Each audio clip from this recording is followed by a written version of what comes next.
दया। ॐ भूर्भुवः स्वः तत्सवितुर्वरेण्यं भर्गो देवस्य धीमहि धियो यो नः प्रचोदयात्। ॐ भूर्भुवः स्वः तत्सवितुर्वरेण्यं भर्गो देवस्य धीमहि धियो यो नः प्रचोदयात्। तूने हमें उत्पन्न किया, पालन कर रहा है तू।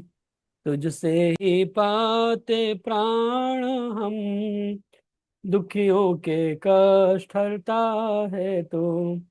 तेरा महान तेज है, छाया हुआ सभी स्थान।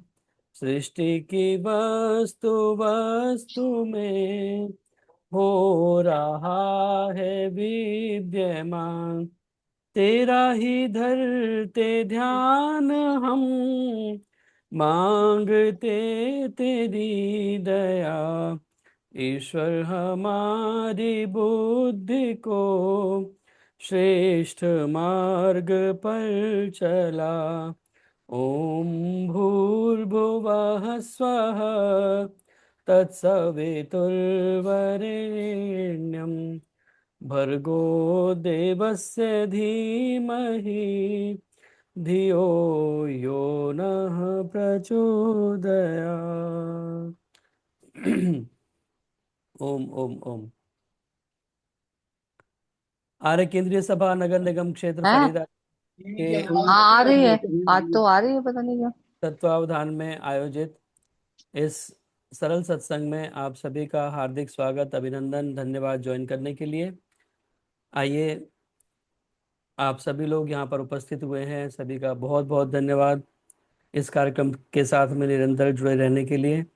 और आइए भजनों की श्रृंखला को हम प्रारंभ करें, और उसके पश्चात आज आदरणीय राज गुलाटी जी का सुंदर उद्बोधन हमें सुनने के लिए मिलेगा, बहुत ही लाभदायक विषय के साथ में।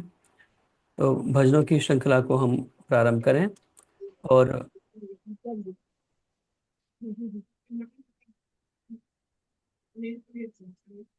आज थोड़ा थोड़ा लेट ज्वाइन किया है सभी ने। माता राज लुथरा जी भी आज बाद में आई हैं।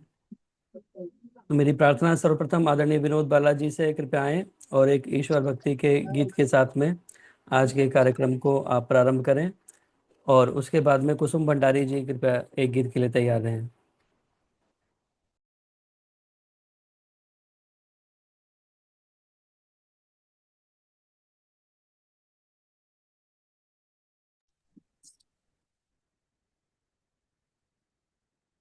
सभी को सादर नमस्ते जी। प्रभु तेरी शरण तज कर, शरण पाने कहाँ जाए। दिए दुख दर्द दुनिया ने, तो दीवाने कहाँ जाए। प्रभु तेरी शरण तज कर, शरण पाने कहाँ जाए। अगर भक्तों की भक्ति का भवन निर्माण हो जाए, हमारी हर तमन्ना का सफर आसान हो जाए। बहुत उलझी पड़ी उलझन को सुलझाने कहाँ जाए। प्रभु तेरी शरण तज कर, शरण पाने कहाँ जाए। सुना है कहाँ आती है तुम्हारे नाम की दौलत। तेरे दर पर जमाने की भला किस काम की दौलत, मिले मस्ती तेरे दर पर तो मस्ताने कहाँ जाए। प्रभु तेरे शरण तज कर शरण पाने कहाँ जाए। जहाँ पर फूल हंसता है वहीं भंवरे भी आते हैं। जहाँ दिल भर बसे उनका वहीं वो दिल लगाते हैं। क्षमा जलती ओ महफिल में तो परमाने कहाँ जाए। प्रभु तेरी शरण तज कर शरण पाने कहाँ जाए। यही है आखिरी मंजिल, यही असली ठिकाना है।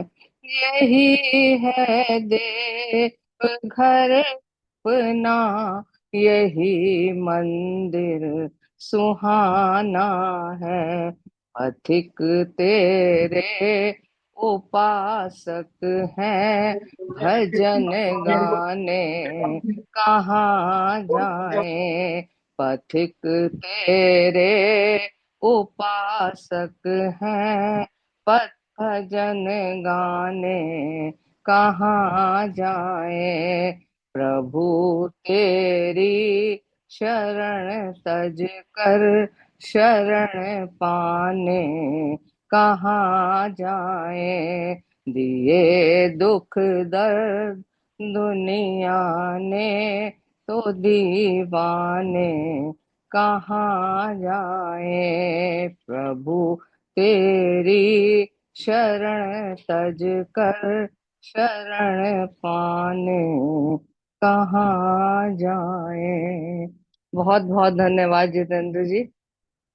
बहुत बहुत धन्यवाद आदरणीय विनोद बालाजी। बहुत सुंदर गीत कार्यक्रम के प्रारंभ में आपने प्रार्थना के भाव के साथ में और बहुत सुंदर भाव के साथ में प्रभु तेरी शरण तजकर शरण पाने कहाँ जाएं, क्योंकि संसार में और कोई ठिकाना ऐसा नहीं है जहाँ पर हम अपना दुख दर्द सुना सकें और जो हमारे मन की व्यथा को जानता हो।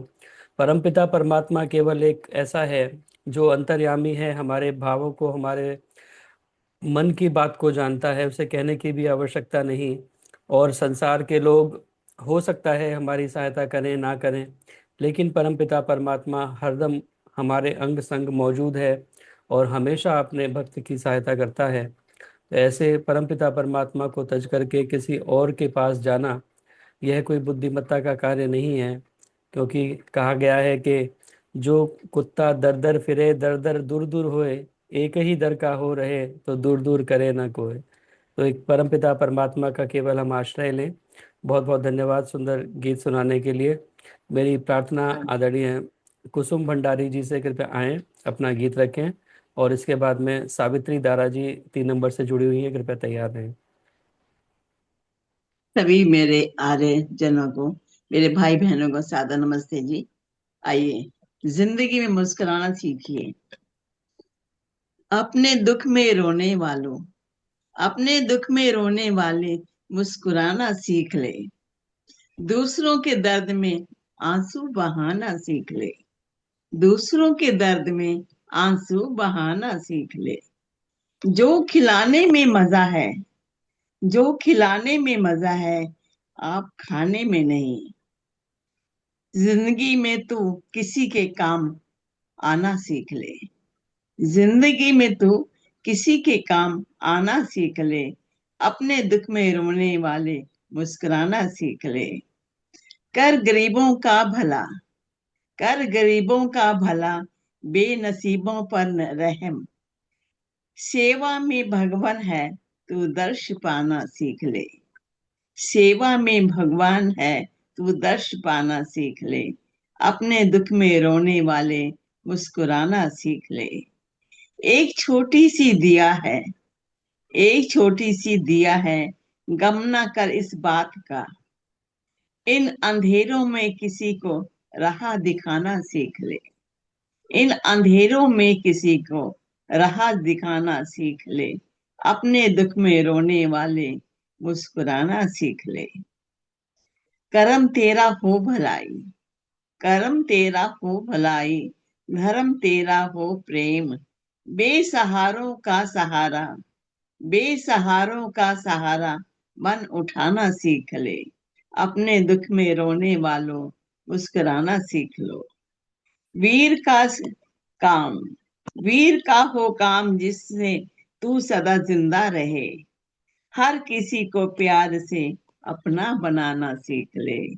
हर किसी को प्यार से अपना बनाना सीख ले। अपने दुख में रोने वालों मुस्कुराना सीख ले। दूसरों के दर्द में आंसू बहाना सीख ले। दूसरों के दर्द में आंसू बहाना सीख ले। कहते हैं संस्कृत का हित कट जाए, अगर संस्कृत का हित कट जाए तो माथ मुझको दे। गरीबों को जो उठा ले वो हाथ मुझको दे।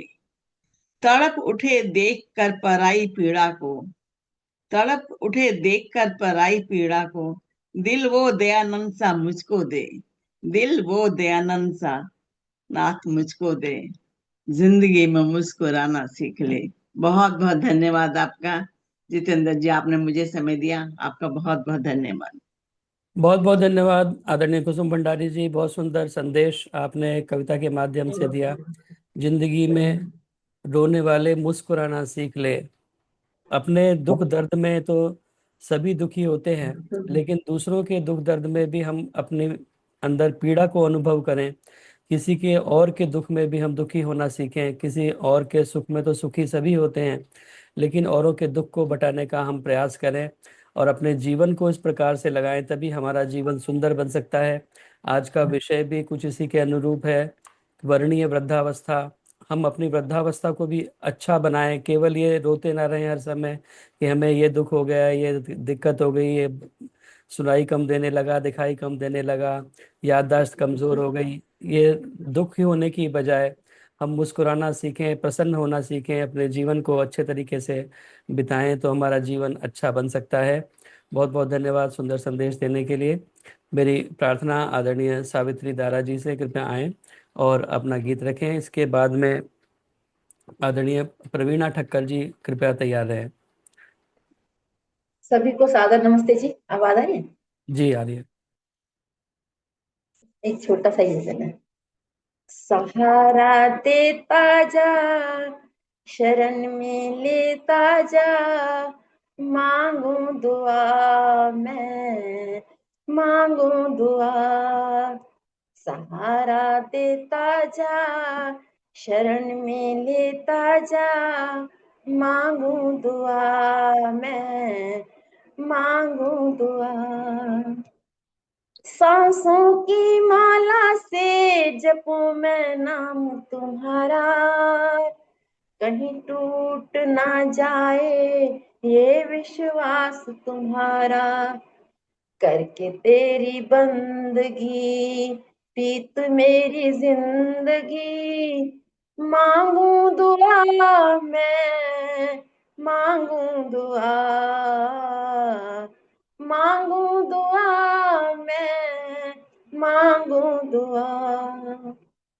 वो कर्म करूं मैं जो तुझको भा जाए, जीवन ये तेरा, ये जीवन ये मेरा तेरे लेखे लग जाए। ये दामन टूटे ना, ये रास्ता छूटे ना, मांगू दुआ मैं, मांगू दुआ, मांगू दुआ मैं, मांगू दुआ। अंतर मन से तेरा मैं दर्शन पा जाऊं, मन मंदिर में दाता मैं तुझको ही बसाऊं। लगन ये छूटे ना, तार ये टूटे ना, मांगू दुआ मैं, मांगू दुआ, मांगू दुआ मैं, मांगू दुआ। ऐसी कृपा कर तो प्रभु जी तेरी भक्ति मिल जाए, तेरी शरण में आकर ये मेरा जीवन सफल हो जाए। लगन ये लगी रहे, आस ये जुड़ी रहे, मांगू दुआ मैं, मांगू दुआ। सहारा देता जा, शरण में लेता जा, मांगू दुआ मैं, मांगू दुआ, मांगू दुआ मैं, मांगू दुआ। बहुत बहुत धन्यवाद जितेंद्र जी समय देने के लिए। Thank you. बहुत बहुत धन्यवाद आदरणीय सावित्री दारा जी। बहुत सुंदर प्रार्थना आपने अपने गीत के माध्यम से की। उस परमपिता परमात्मा से इसी प्रकार की सुंदर प्रार्थनाएं हम किया करें कि हे प्रभु, आपका सहारा कभी हमसे ना छूटे। हे प्रभु, हमारा मन आपकी भक्ति में लगा रहे। ये जो जीवन है ये आपके दिशा में आगे बढ़ता रहे। आपको प्राप्त करने की हर सांसों की माला में हम आपके नाम का स्मरण करते रहें। इस प्रकार की सुंदर प्रार्थनाएं हम किया करें। भगवान, मुझे वो दिल दे जिसमें प्यार तेरा हो, जुबां वो दे कि जिसमें हर समय इजहार तेरा हो। मुझे देना सदा संगत तो देना अपने प्यारों की, कि जिनको हर समय विश्वास और एतबार तेरा हो। परमपिता परमात्मा से हमेशा सुंदर इस तरह की प्रार्थना करें। बहुत बहुत धन्यवाद सुंदर गीत सुनाने के लिए। मेरी एक मिनट प्रार्थना। का समय हो तो देना भाई साहब। जी जितेंद्र जी, लक्ष्मी बोल रही हूँ। हाँ जी, हाँ जी। मेरी प्रार्थना आदरणीय प्रवीणा जी मुंबई से जुड़ी हुई हैं। कृपया आएं और अपना गीत रखें आदरणीय प्रवीणा जी। और इसके बाद में माता रुक्मणी टुटेजा जी, अगर संभव हो तो, मैं देख रहा हूँ बैठी हुई हैं, वो एक गीत के लिए तैयार रहें। सभी को सादर नमस्ते। रुक्मणी जी, विनोद बालाजी, सब लोग कानपुर ग्रुप में जुड़ना, अभी अभी दिखाई नहीं दे रहे हो। स्वागत है सभी का। मैं एक ईश्वर का निज नाम ओम का भजन ले रही हूँ। तेरा ओम नाम, तेरा ओम नाम रम जाए मेरी नस नस में, तेरी भक्ति का रस मिल जाए प्रभु जी मेरी नस नस में। तू दाता मैं दीन भिखारी, तू दाता मैं दीन भिखारी, तू पूजा मैं तेरा पुजारी, तेरी गूंज गूंज मन जाए प्रभु जी मेरी नस नस में। सब अहंकार तजे मन मेरा, ओम ही ओम भजे मन मेरा। प्रभु हर पल आठों याद, रुके ना मन के इस मन में। तेरा ओम नाम, तेरा ओम नाम रम जाए मेरी नस नस में। हर पल तेरा सिमरन होवे, सब कुछ तुझको अर्पण होवे। मैं तो हो गया तेरा दास प्रभु जी, धुन सुन सुन के। तेरा ओम नाम जाप किया मन निर्मल कीना, ओम नाम का अमृत पीना। तेरा प्रेम छलकता जाए प्रभु जी मेरी नस नस में। तेरा ओम नाम, तेरा ओम नाम रम जाए प्रभु जी मेरी नस नस में। तेरी भक्ति का रस मिल जाए प्रभु जी मेरी नस नस में। बहुत बहुत धन्यवाद जितेंद्र जी समय देने के लिए। बहुत बहुत धन्यवाद आदरणीय प्रवीणा जी। बहुत सुंदर। परमपिता परमात्मा का निज नाम ओम और मुख्य नाम ओम। तेरा ओम नाम रम जाए प्रभु जी मेरी नस नस में। प्रत्येक श्वास प्रश्वास के साथ में उस परमपिता परमात्मा का निज नाम मुख्य नाम ओम का हम स्मरण करते रहें। ओम ही जीवन हमारा, ओम प्राणाधार है, ओम है कर्ता विधाता, ओम पालनहार है, ओम है दुख का विनाशक, ओम ओम सर्वानंद है, ओम है बल तेजधारी, ओम करुणा कंद है, ओम सबका पूज्य है, हम ओम का पूजन करें। ओम ही के ध्यान से हम शुद्ध अपना मन करें। ओम के गुरु मंत्र जपने से रहेगा शुद्ध मन, बुद्धि दिन प्रतिदिन बढ़ेगी, धर्म में होगी लगन। ओम के जप से हमारा ज्ञान बढ़ता जाएगा, अंत में यह ओम हमको मुक्ति तक पहुंचाएगा। उस परमपिता परमात्मा के निज नाम मुख्य नाम ओम को सदा स्मरण करते रहें। तस्य वाचक प्रणव तज्जपस तदर्थ भावनम, अर्थ की भावना के साथ परमपिता परमात्मा के ओम नाम का हम स्मरण करते रहें। बहुत बहुत धन्यवाद सुंदर गीत सुनाने के लिए। मेरी प्रार्थना आदरणीय माता रुक्मणी टुटेजा जी से कृपया आए और एक गीत रखें। उसके बाद में आशा ढींगड़ा जी कृपया तैयार हैं। जितेंद्र जी, मुझे भी समय देना। नमस्ते जी जी, जितेंद्र नमस्ते सुशीला जी। जी नमस्ते। सब बहन भाइयों को मेरी नमस्ते।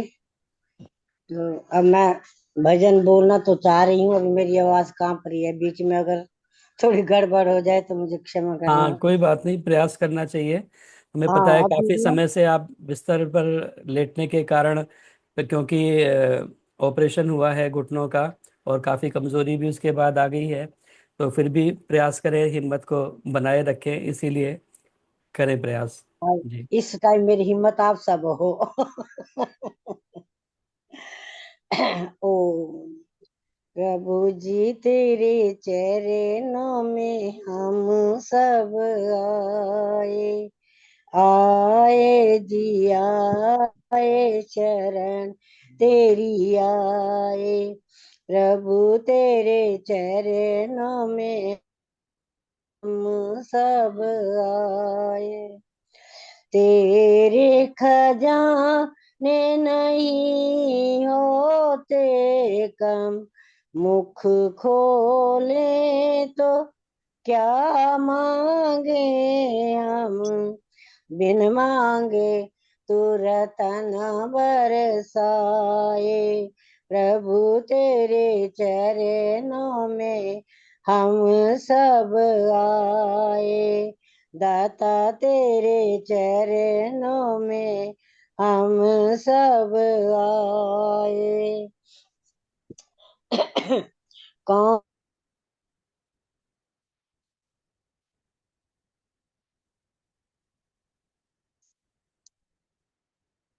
में हाथ में आए लिए घर में, आठों पहरे तू पहरा लगाए।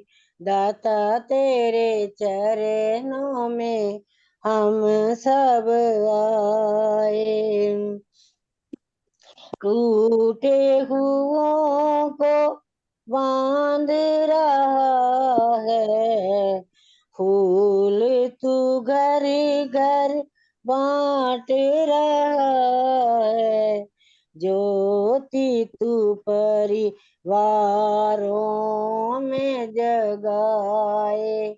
दाता तेरे चरणों में हम सब आए, चिंता नहीं कम ज्यादा की भगवन, प्रार्थना है मेरी ये ईश्वर, धर्म विजय सुख संपत्ति पाए।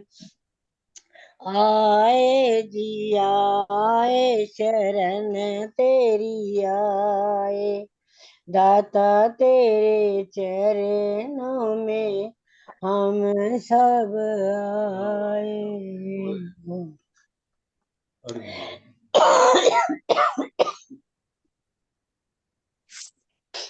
बीच में खांसी आने के लिए क्षमा प्रार्थी हूँ।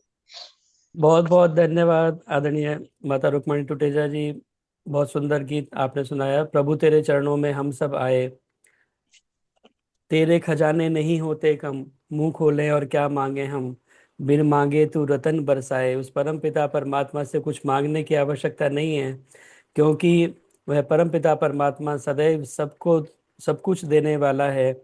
हमारी आवश्यकता के अनुसार और हमारे जो पात्रता है उसके अनुसार, हमारे कर्मों के अनुसार वह हमको हमेशा देता ही रहता है।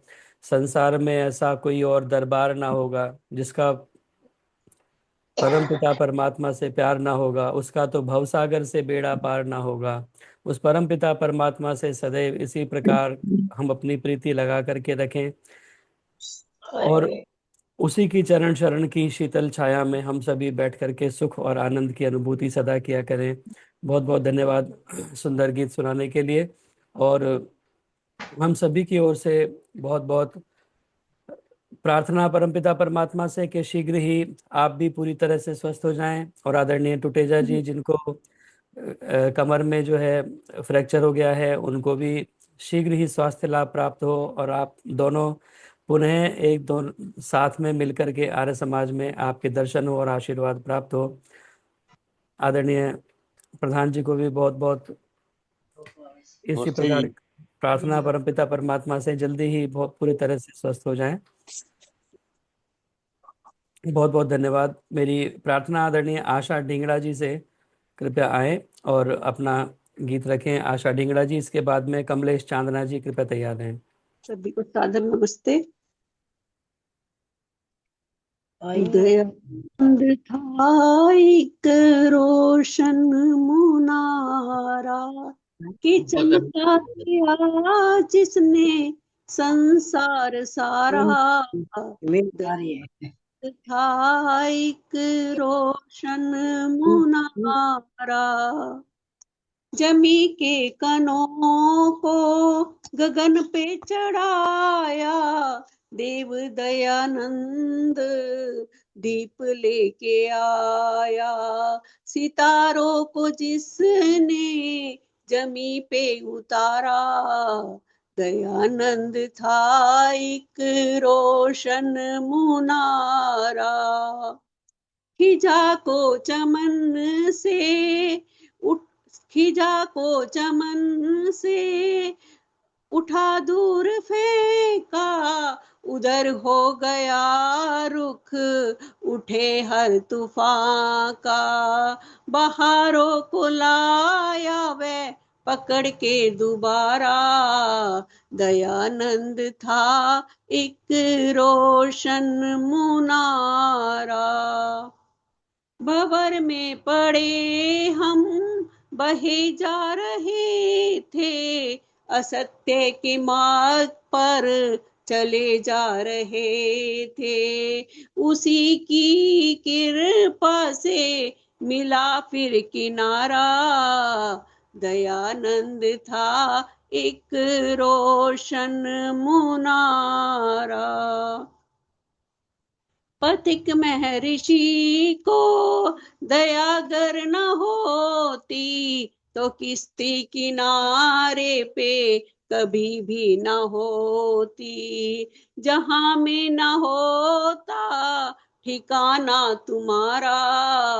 दयानंद था एक रोशन मुनारा, के चमका दिया जिसने संसार सारा। दयानंद था एक रोशन मुनारा। धन्यवाद सभी का। बहुत बहुत धन्यवाद आदरणीय आशा ढींगड़ा जी, बहुत सुंदर ऋषि का गीत आपने सुनाया। दयानंद था एक रोशन मुनारा, वह वास्तव में एक ऐसा दीप्यमान ज्योति थी जिसने सारे जगत को ज्योतित कर दिया अपने आलोक से। वेद की ज्योति जिसने जगाई, विमल भक्ति सिखलाई शिव सच्चिदानंद की। मंत्र स्वाधीनता का पढ़ाया प्रथम, कुप्रथा भिन्नता भेद की बंद की। नारियों को दिलाया उचित स्वत्व फिर, की प्रगति मंद पाखंड छल छंद की। आर्य नर नारियों प्रेम से बोलिए, जय उसी पूज्य ऋषिवर दयानंद की। जय उसी पूज्य ऋषिवर दयानंद की। उस ऋषि का जितना गुणगान गाएं उतना कम है, क्योंकि उसने पूरी मानवता के लिए अपने आप को आहूत कर दिया। बहुत बहुत धन्यवाद, सुंदर ऋषि का गीत आपने सुनाया। बहुत बहुत धन्यवाद आशा जी। मेरी प्रार्थना आदरणीय कमलेश चांदना जी से कृपया आएं और अपना गीत रखें। कमलेश चांदना जी, और इसके बाद में डॉक्टर सुषमा तनेजा जी कृपया एक गीत के लिए तैयार रहें। हाँ जी, सभी को मेरी सादर नमस्ते। मेरी आवाज आ रही है? हाँ जी। आज मालवीय नगर वालों की बारी है, पहले आशा जी की आई, अब मेरी, दोनों मालवीय अच्छा, नगर से। चलो बढ़िया। हाँ जी, सभी को मेरी सादर नमस्ते। ओम ओम। सांस देना प्रभु, सांस देना प्रभु, इतनी तो कम से कम तुमसे मिलने से पहले ना निकले ये दम। सांस देना प्रभु, जो चलाता है ये सारे संसार को, मैं भी कर लूं जरा उसका दीदार तो। क्या पता फिर मिले ना मिले ये जन्म, क्या पता फिर मिले ना मिले ये जन्म। तुमसे मिलने से पहले ना निकले ये दम। सांस देना प्रभु, सांस देना प्रभु, इतनी तो कम से कम तुमसे मिलने से पहले ना निकले ये दम। तुमसे मिलने से पहले ना निकले ये दम। आज जो कुछ भी है तेरा उपकार है, मेरे जीवन का बस ये ही आधार है। तेरा कर दूं अदा, तेरा कर दूं अदा, शुक्रिया कम से कम। तुमसे मिलने से पहले ना निकले ये दम। सांस देना प्रभु, सांस देना प्रभु, इतनी तो कम से कम तुमसे मिलने से पहले ना निकले ये दम। सांस देना प्रभु, जितनी सेवा तेरी करनी थी ना करी, मुँह दिखाने के मैं तो काबिल नहीं। फिर भी मुझको यकीन, फिर भी मुझको यकीन तू करेगा रहम। तुमसे मिलने से पहले ना निकले ये दम। सांस देना प्रभु, सांस देना प्रभु, इतनी तो कम से कम तुमसे मिलने से पहले ना निकले ये दम। सांस देना प्रभु, बस इसी आस में बीते जीवन मेरा, एक दिन तो प्रभु होगा दर्शन तेरा। किंतु तरसे तुझे, किंतु तरसे तुझे देखने को नयन। तुमसे मिलने से पहले न निकले ये दम।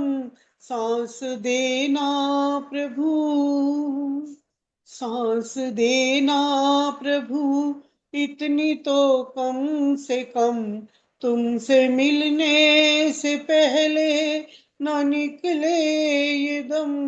तुमसे मिलने से पहले न निकले ये दम। तुमसे मिलने से पहले न निकले ये दम। धन्यवाद जी। बहुत ही समय सुंदर कमलेश जी, बहुत बहुत ही धन्यवाद। सुंदर। बहुत सुंदर कमलेश जी, बहुत बहुत बहुत प्यारे। धन्यवाद। धन्यवाद आदरणीय कमलेश चांदना जी, बहुत ही सुंदर। शब्द और बहुत सुंदर भाव के साथ में, बहुत सुंदर स्वरों के साथ में आपने प्रार्थना का गीत सुनाया। इतनी श्वास कम से कम हमें अवश्य प्राप्त हो, ये कहने का भाव कि परमपिता परमात्मा इसी जन्म में हमें आपके दर्शन प्राप्त हो, और उससे पहले हम इस संसार से विदा ना हो। उस परमपिता परमात्मा के दर्शन सभी को करने की अभिलाषा रहती है, और उस परमपिता परमात्मा के दर्शन जो है हमें वो योग के द्वारा प्राप्त होते हैं।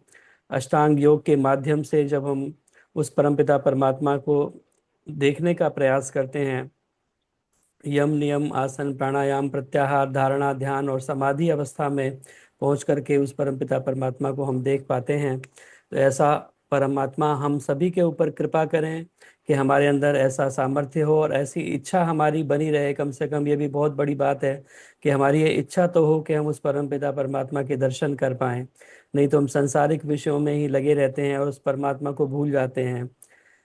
कम से कम इतनी इच्छा हमारी बनी रहे, क्योंकि अगर इच्छा रहेगी तो निश्चित ही हम उस दिशा में आगे बढ़ेंगे। और कहा गया है कि ना तितिक्षा समस्ति साधनम, इच्छा, हमारी तीव्र इच्छा जो है वो सबसे बड़ा साधन है उस परमपिता परमात्मा को प्राप्त करने के लिए।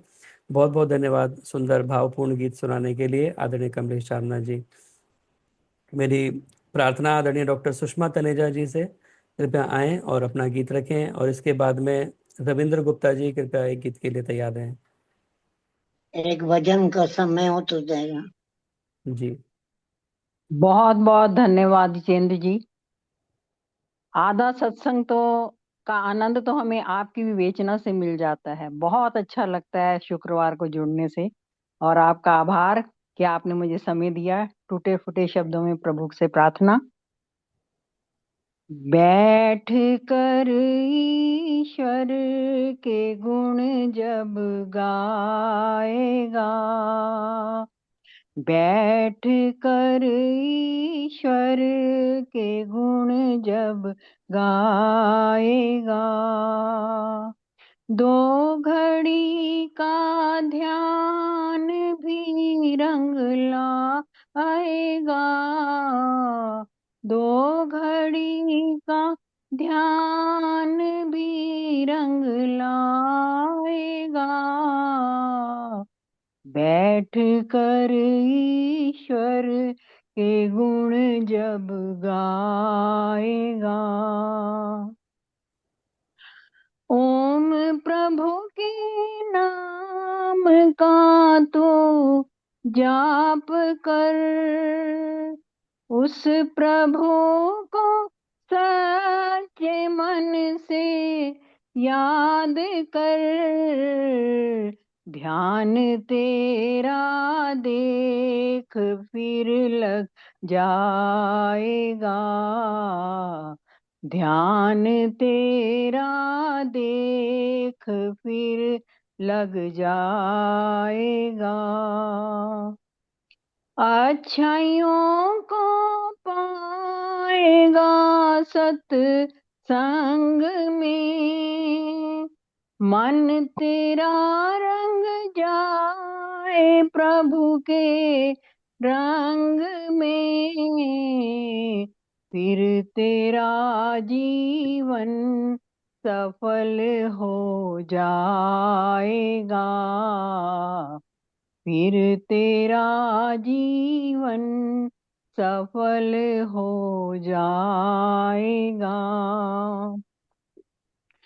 बीते जाते दिन प्रभु को याद कर, हृदय मंदिर का शीशा साफ कर, तब प्रभु मन में तुझे दिख जाएगा, तब प्रभु मन में तुझे दिख जाएगा, झोलियां भर ले प्रभु के प्यार की, याद ना आएगी फिर संसार की, फिर प्रभु की मस्ती को तू पाएगा, फिर प्रभु की मस्ती को तू पाएगा। दो घड़ी का ध्यान भी रंग लाएगा, बैठ कर ईश्वर के गुण जब गाएगा। बहुत बहुत आभार जितेंद्र जी, और आपको शुभाशीष। ये वैदिक ज्योति का प्रचार करते रहें, करते रहें, करते रहें। बहुत बहुत धन्यवाद आदरणीय डॉक्टर सुषमा तनेजा जी। बहुत सुंदर गीत, बहुत सुंदर भाव के साथ आपने बोला। उस परमपिता परमात्मा के ध्यान में जब हम बैठते हैं तो निश्चित रूप से दो घड़ी का ध्यान भी रंग लाएगा। यह ना सोचें कि हम बहुत लंबी लंबी समाधि अवस्था में बैठे हैं तभी कुछ लाभ होगा, और ऐसा भी नहीं है कि बहुत लंबे समय तक बैठेंगे तभी हमारा ध्यान लगेगा। ध्यान ऐसी चीज़ है कि कई बार तुरंत बैठते ही लग जाता है, और आवश्यकता ये भी नहीं कि हम बहुत किसी एक उसमें बैठेंगे आसन ही हमारा ध्यान लगेगा। तो ध्यान जो है परमपिता परमात्मा का ध्यान हम लगाने का प्रयास तो करें, उस रास्ते पर चलने का प्रयास करें। तो बहुत बहुत धन्यवाद, सुंदर संदेश गीत के माध्यम से आपने दिया। मेरी प्रार्थना आदरणीय रविंद्र गुप्ता जी कृपया अपना गीत रखें। हमारे पुरुष वर्ग को रिप्रेजेंट करते हुए और भी हमारे मध्य जुड़े हुए हैं आदरणीय दिनेश आर्य जी, आदरणीय जसवंत जी, उनका भी कार्यक्रम में बहुत बहुत स्वागत अभिनंदन है। भरत सचदेवा जी आज उपस्थित नहीं हो पाए, उन्हें किसी शांति सभा में जाना था। तो आदरणीय आशा सचदेवा जी हमारे मध्य उपस्थित हैं। तो आप सभी का बहुत बहुत स्वागत। आदरणीय रविंद्र गुप्ता जी अपना गीत रखें। उपस्थित सभी आर्यजनों को मेरा नमन। आइए ओम की महिमा का एक छोटा सा गीत। ओम नाम मधुर नाम गाए जा रे, प्राणी बोल के रस गोल के। ओम नाम मधुर नाम गाए जा रे, प्राणी बोल के रस गोल के। आवाज नहीं आती।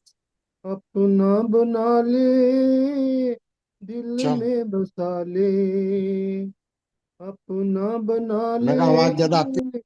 दिल में बसा ले। अनमोल जीवन सफल बना ले, ओम नाम मधुर नाम गाए जा रे, रानी बोल के रस गोल के।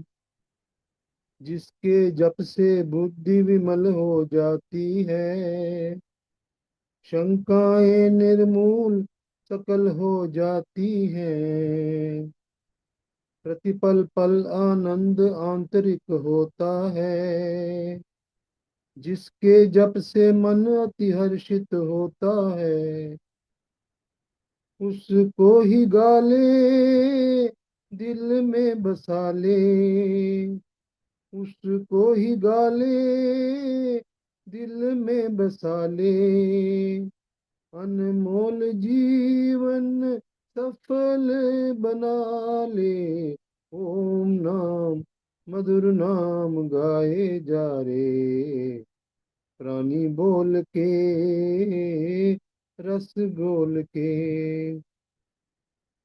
जो अनुपम ब्रह्मांड की रचना करता है, जो प्रीतम प्राणेश सकल दुख हरता है, देश भक्त प्रभु भक्त ही जिसको प्यारा है, निर्बल दुखिया दीन का एक सहारा है, उसको ही ध्याले प्रीत लगा ले, उसको ही ध्याले प्रीत लगा ले।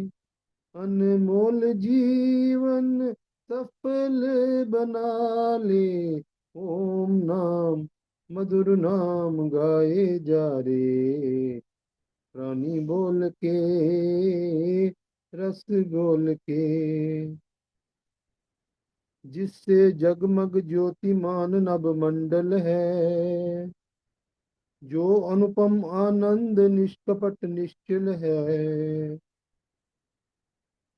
यथा योग्य कर्मों का जो देता फल है, निराकार निर्लिप्त निरंजन निर्मल है, उसको मना ले अपना बना ले, उसको मना ले अपना बना ले, अनमोल जीवन सफल बना ले, ओम नाम मधुर नाम गाए जा रे, रानी बोल के रस घोल के, इधर उधर दर बदर भटकता क्यों नर है, अनु अनु में कन कन में व्यापक ईश्वर है, वेग राज हर एक दिल में प्रभु का घर है, फिर किसका डर जग जग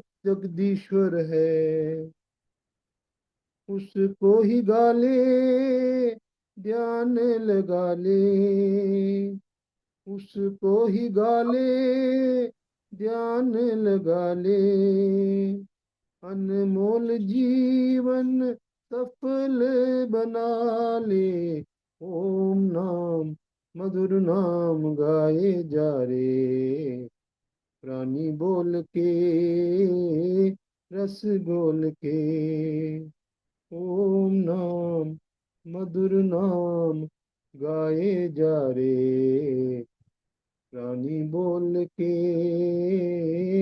रस घोल के। बहुत बहुत धन्यवाद जितेंद्र जी समय देने के लिए। बहुत बहुत धन्यवाद आदरणीय रविंद्र गुप्ता जी। बहुत सुंदर गीत आपने सुनाया। ओम नाम मधुर नाम गाए जा, रस घोल के, उस परम पिता परमात्मा का निज नाम मुख्य नाम ओम, उसी का हम स्मरण सदा किया करें।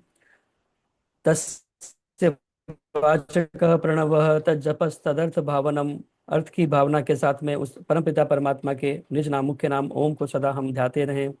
भय संकट में सुख के तट में अखिलेश्वर ओम सदा रटना, उर्मे उत्साह अपूर्व लिए समरांगण में निर्भय डटना, श्रुति धर्म प्रचार प्रसारण के पथ से न प्रकाश कभी हटना, दरभंगा रहो कलकत्ता रहो अजमेर रहो या रहो पटना, कहीं भी रहें उस परम पिता परमात्मा के निज नाम मुख्य नाम ओम का स्मरण सदा हमारे साथ चलता रहे।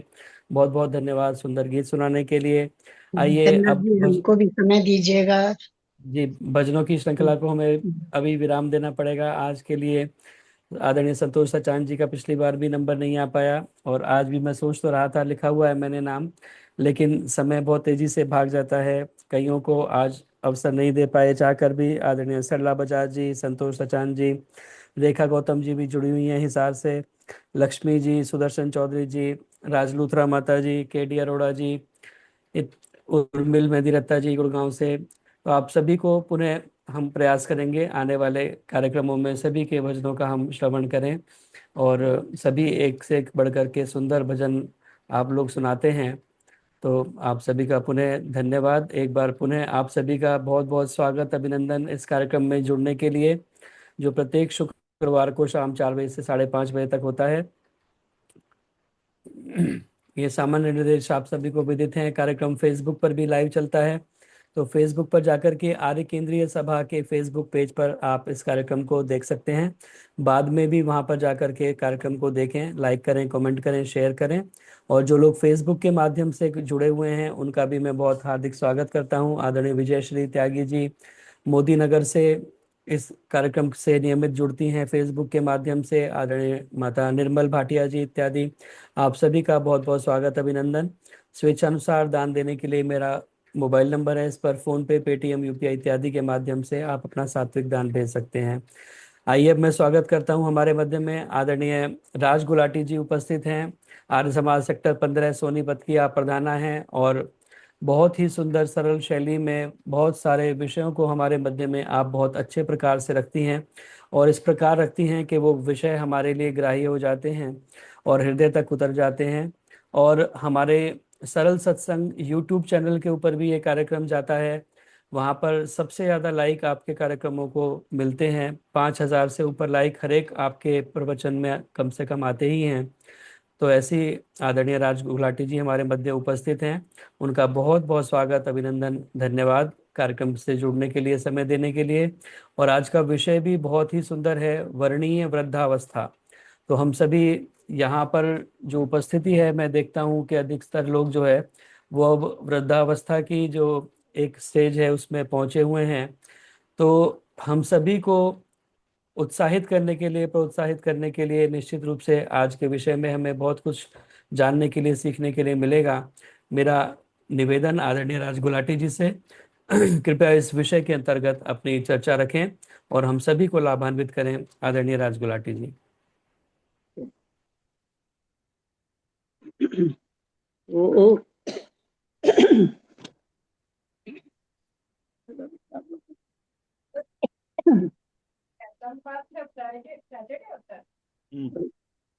ओम त्वं हीन पिता वसु त्वं माता शतक्रतो बभूविथ अधाते सुमन्मीमहे अधाते सुमन्मीमहे। मेरी आवाज आ रही है? हाँ जी, आ रही है। ठीक। आर्य केंद्रीय सभा के प्रधान जी, संचालक, इस सत्संग के संचालक भ्राताश्री, और जितने सुंदर सुंदर भजन बोले जा रहे थे बहन उषा जी, वह सभी जितने भी मैं जो सोचूंगी पदाधिकारी हैं या सदस्य हैं, सभी को मेरा सादर नमस्कार। तो आज का विषय है, बता दिया भाई साहब ने, वर्णीय वृद्धावस्था। तो पहले थोड़ी सी बात करने से पूर्व मैं एक बहुत आपको बधाई देना चाहूंगी। उस परम पिता परमात्मा का बहुत बहुत धन्यवाद कि इस अवस्था तक हम पहुंचे। ईश्वर ने हमें वर्ण कराया है इस अवस्था का। देखते हैं अक्सर कोई रिटायरमेंट से पहले गुजर जाता है, फिर रिटायरमेंट के बाद चला जाता है, छोटी अवस्था में चला जाता है, बीच की अवस्था में चला जाता है। और मैं यहाँ जितनी बहनों भाइयों को देखती हूँ, अपने माई सेल्फ, मैं भी अपने आप को मुबारक देती हूँ कि मैं भी इस अवस्था तक पहुंची हूँ और फिर भी काम कर रही हूँ। ये हम सभी साधुवाद के पात्र हैं, बधाई के पात्र हैं। ये अवस्था हमने कोई चोरी नहीं की, इस अवस्था को हमने कोई किसी से लूटा नहीं है, धींगे मुश्ती से नहीं लिया। परम पिता परमात्मा की असीम कृपा से हमने इस अवस्था को प्राप्त किया है, इस अवस्था तक पहुंचे हैं। ये हमारी बहुत बड़ी उपलब्धि है। इसलिए मैं सभी को सबसे पहले बधाई देना चाहूंगी। मेरी इस बधाई को आप स्वीकार कीजिए। अब हम आगे चलते हैं, थोड़ा सा देखेंगे वृद्ध की परिभाषा क्या है। वृद्धावस्था तो हमने कह दिया। वृद्धावस्था का ये मतलब नहीं कि हम बस नकारा हो गए, बेकार हो गए। वृद्ध का मतलब होता है बढ़ा हुआ होना, ज्ञान में बढ़ना, आयु में बढ़ना। बल्कि मैं तो ये कहूंगी कि एक बहुत बड़े सारे जीवन के अनुभव, एक जीवन के अनुभव की बहुत बड़ी राशि हमारे पास है जो अक्षय है। हर बार में हमें जब भी कोई काम होता है तो ये अनुभव हमें याद आ जाते हैं। इतना समय हमने बिताया, बहुत सुंदर अनुभव हम लोगों के पास है। और दूसरा शब्द वेद एक कुछ और आगे बढ़ के कहते हैं, तो ऋत वो होता है जे अग्नि निर्यंती ते वृद्धा, जो कभी कांपते नहीं है। हाथ से मत लेना ना मेरे हाथ कांपने रहे हैं, ऐसा नहीं है। हाथ तो थोड़े बहुत कभी कांपेंगे, क्योंकि उम्र के हिसाब से सभी पार्ट्स ऑफ बॉडी का हिसाब होता है, इट इज बट नेचुरल। लेकिन हम यहाँ कांपने का मतलब डरते नहीं है, प्रत्येक चीज को हम स्पष्ट रूप से बोलते हैं। और इसके साथ क्या होता है, कांपते नहीं है, और सबसे बड़ी बात, भयभीत नहीं होते। कांपता कौन है? जो भयभीत होता है। और मैंने अक्सर देखा है कि वृद्ध आदमी कभी झूठ नहीं बोलेगा, वो अपने हिसाब से चलेगा, उसकी भय की कोई आशंका उसे नहीं होती, और ना ही किसी विपत्तियों में वो कांपता है। बल्कि विपत्तियों में सहारा देने वाला अगर कोई घर में होता है तो वृद्ध माता पिता होते हैं, वो सहारा देते हैं, बच्चों घबराओ नहीं। हमने भी अपने जीवन में कष्ट देखे हैं, ये सब चलता रहता है। अब हम देखते हैं, थोड़े से मैंने आपको वृद्ध की परिभाषा भी बता दी। अब मैंने ये कहा कि वर्णीय वृद्धावस्था है, ईश्वर ने हम इस अवस्था तक पहुंचाया है। बहुत सी कमियां हम लोगों में आ जाती हैं। मैं सबसे पहले इसकी वृद्धावस्था की प्रशंसा करने से पहले कुछ कमजोरियों की ओर ध्यान दूंगी, जो हमें बिल्कुल भी हमारे अंदर नहीं आनी चाहिए, बिल्कुल भी नहीं आनी चाहिए। अगर वो कमजोरियां हमारे अंदर आ गई तो जो वृद्धावस्था की, वर्णीय वृद्धावस्था को हमने चमकाना है, सजाना है, इसे काम लेना है, लाभ देना है, समाज को लाभ देना है, हमने अपने अनुभवों का लाभ देना है।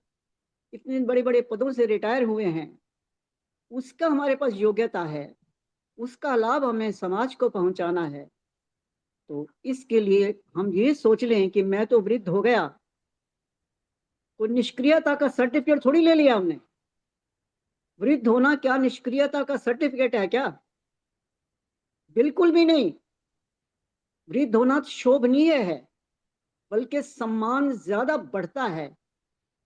जो भी व्यक्ति होता है, भाई ये वृद्ध आदमी, इनसे पूछ लेते हैं, इनकी राय बिल्कुल ठीक होगी। ना ये कोई ऐसा डेथ वारंट है हमारा। अगर किसी के साइन किए हुए कोई ईश्वर ने हमें डेथ वारंट भेजा तो बता दो, मेरे को तो पता नहीं है, मैं तो नहीं जानती भाई, ना मैं इसको मानती हूँ। भाई ठीक है, जब ईश्वर का बोला हुआ आएगा चले जाएंगे, अभी से क्यों लेके बैठ जाएंगे? बस मेरे तो अब समय आ गया है। जिस व्यक्ति से मिलो, जिस वृद्ध व्यक्ति से मिलो, तो यही बातें मुझे तो अच्छी लगती नहीं। मैं तो अपने विचार बता रही हूँ, मुझे नहीं पता और होगा। तो जो भी कोई व्यक्ति मिले, बस आप क्या, आप तो नजदीक बैठे हैं मरने के? अरे नहीं, नजदीक मरने के नहीं बैठे हो, ईश्वर को प्राप्त करने के लिए बैठे हो। अभी सही वक्त तो अब आया है हमारा। इससे पहले तो ऐसी अवस्था थी, नौकरियों में अवस्था थी, बच्चों को पालने पोषने में अवस्था थी, अपने बड़े लोगों की सेवा करने में अवस्था थी। अब संभाल लिए काम, सभी ने, बहुओं ने, बेटों ने सारे काम संभाल लिए। अब हमारा तो फर्ज है कि उनकी सहायता करें, केवल उन्हीं की नहीं, हम और भी आगे बढ़ करके उनकी सहायता करें। इसको हमने निष्क्रियता का सर्टिफिकेट नहीं मानना, ना इसको हमने कोई डेथ वारंट मानना है कि बस अब जो हम एक रोग से युक्त हो गए। अरे रोग से युक्त नहीं हो गए हम, थोड़े रोग हमारे से ज्यादा मैंने देखा है, हमारे से ज्यादा हमें कुछ रोग है ही नहीं। हमारे से ज्यादा रोग आजकल युवा पीढ़ी को हैं, जो इतनी चिंतित रहती है, इतनी कामों में व्यस्त, उनके पास किसी चीज का समय नहीं है। बल्कि हम तो मृत्यु मुक्त हो रहे हैं, मैं ये कहूंगी। रोग युक्त नहीं है हम मृत्यु मुक्त हो रहे हैं। हम ईश्वर, अभी शानदार मेरे आने से पहले एक बहन भजन बोल रही थी, वो वही बात है, ईश्वर के सारे भजन ईश्वर के थे, उस परम पिता परमात्मा के मिलने से थे। अगर सच मानिए, इतना आनंद जो है इस सत्संगों में बैठे हैं, इतना आनंद ले रहे हैं, क्या इस युवावस्था में लिया है हमने? अपने बच्चों से पूछो ना, अब आ रहे हैं हमारे बच्चे, नहीं है उनके पास समय। तो हमारी अवस्था तो अब, बल्कि मैं समझू ये उदय अवस्था है, अवस्था नहीं है, एक उदय अवस्था में हम गुजर रहे हैं। इतनी शानदार अवस्था हमारे सामने है, इसको हम अगर बेकार कर देंगे, सिर्फ सोच से बेकार कर देंगे कि नहीं मैं तो निकम्मा हो गया, निकम्मी हो गई, कुछ नहीं कर सकती हूँ। अरे सब कुछ हो सकता है, अगर मन के ऊपर संयम हो, करने की हिम्मत हो, सोल फोर्स हो। सबसे बड़ी बात, सोल फोर्स जो हम परमात्मा के पास बैठ करके मांगे। और इस उम्र में भी शायद हम यंग पीढ़ी से भी ज्यादा काम कर रहे हैं और कर सकते हैं, जो मैं समझती हूँ, और मैं सबको ऐसा ही समझती हूँ। अब हमने देखना है कि कैसे, थोड़ी सी बातें हम और बीच में चलाऊंगी मैं, इस अवस्था को हमने दीप्ति युक्त बनाना है, इसको 4 चांद लगाने हैं, कल्याणी अवस्था बनाना है। कल्याणी, कल्याण का मतलब दूसरों के लिए कल्याण कर। मुझे तो इसने दे दी, वर्ण करा दी, अब केवल मैं अपने लिए रखूं? केवल मुझे अपने लिए नहीं रखना चाहिए इस अवस्था को, मुझे बांटना चाहिए जितना जो कुछ मेरे पास है। जब हम ये कहते हैं कि अब समय हमारा कम रह गया है, सामान अधिक है, तो बताइए आप फिर हम क्या कर रहे हैं? हम तो कुछ भी नहीं कर रहे।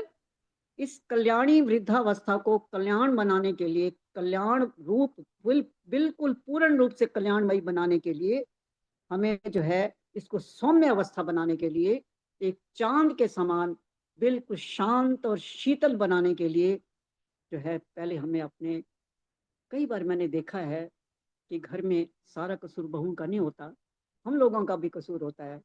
हम बहुत जल्दी शीघ्र क्रोध में आ जाते हैं। तो जब तक हम अपने क्रोध के ऊपर संयम नहीं करेंगे, हम इस अवस्था का आनंद नहीं उठा पाएंगे। आनंद जो है हमने लेना है, हमने इस अवस्था में शांति और शीतलता को बनाए रखना है। जब तक शांति और शीतलता हमारे अंदर नहीं होगी, जब हमने सौम्य अवस्था कह दी, तो ये अवस्था हमारी सौम्य अवस्था भी है। तो सौम्य अवस्था से मीन चंद्रमा की शीतलता, चंद्रमा की शांति हमारी इस अवस्था में आनी चाहिए। जब तक हमारे अंदर शीतलता नहीं होगी, और हमारी ये अवस्था जो है, सबसे बड़ी उपलब्धि, भयंकर होगा हमारे लिए क्रोध, और किसी लिए भयंकर नहीं होगा, हमारे लिए स्वयं के लिए भयंकर होगा। जितना हमें और जीना है, ईश्वर ने तो शतक कह दिया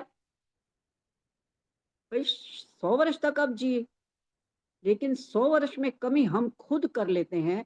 ईश्वर की तरफ से कोई कमी नहीं होती। कुछ हमारे अपने ड्रॉबैक्स इतने होते हैं, हमारे अंदर कमियां इतनी होती हैं। वो कमियां क्यों आती हैं? वो आती क्यों है? क्योंकि हम ईश्वर के साथ नहीं जुड़ते। हम अभी भी भौतिक दुनिया के साथ ज्यादा जुड़े हुए हैं।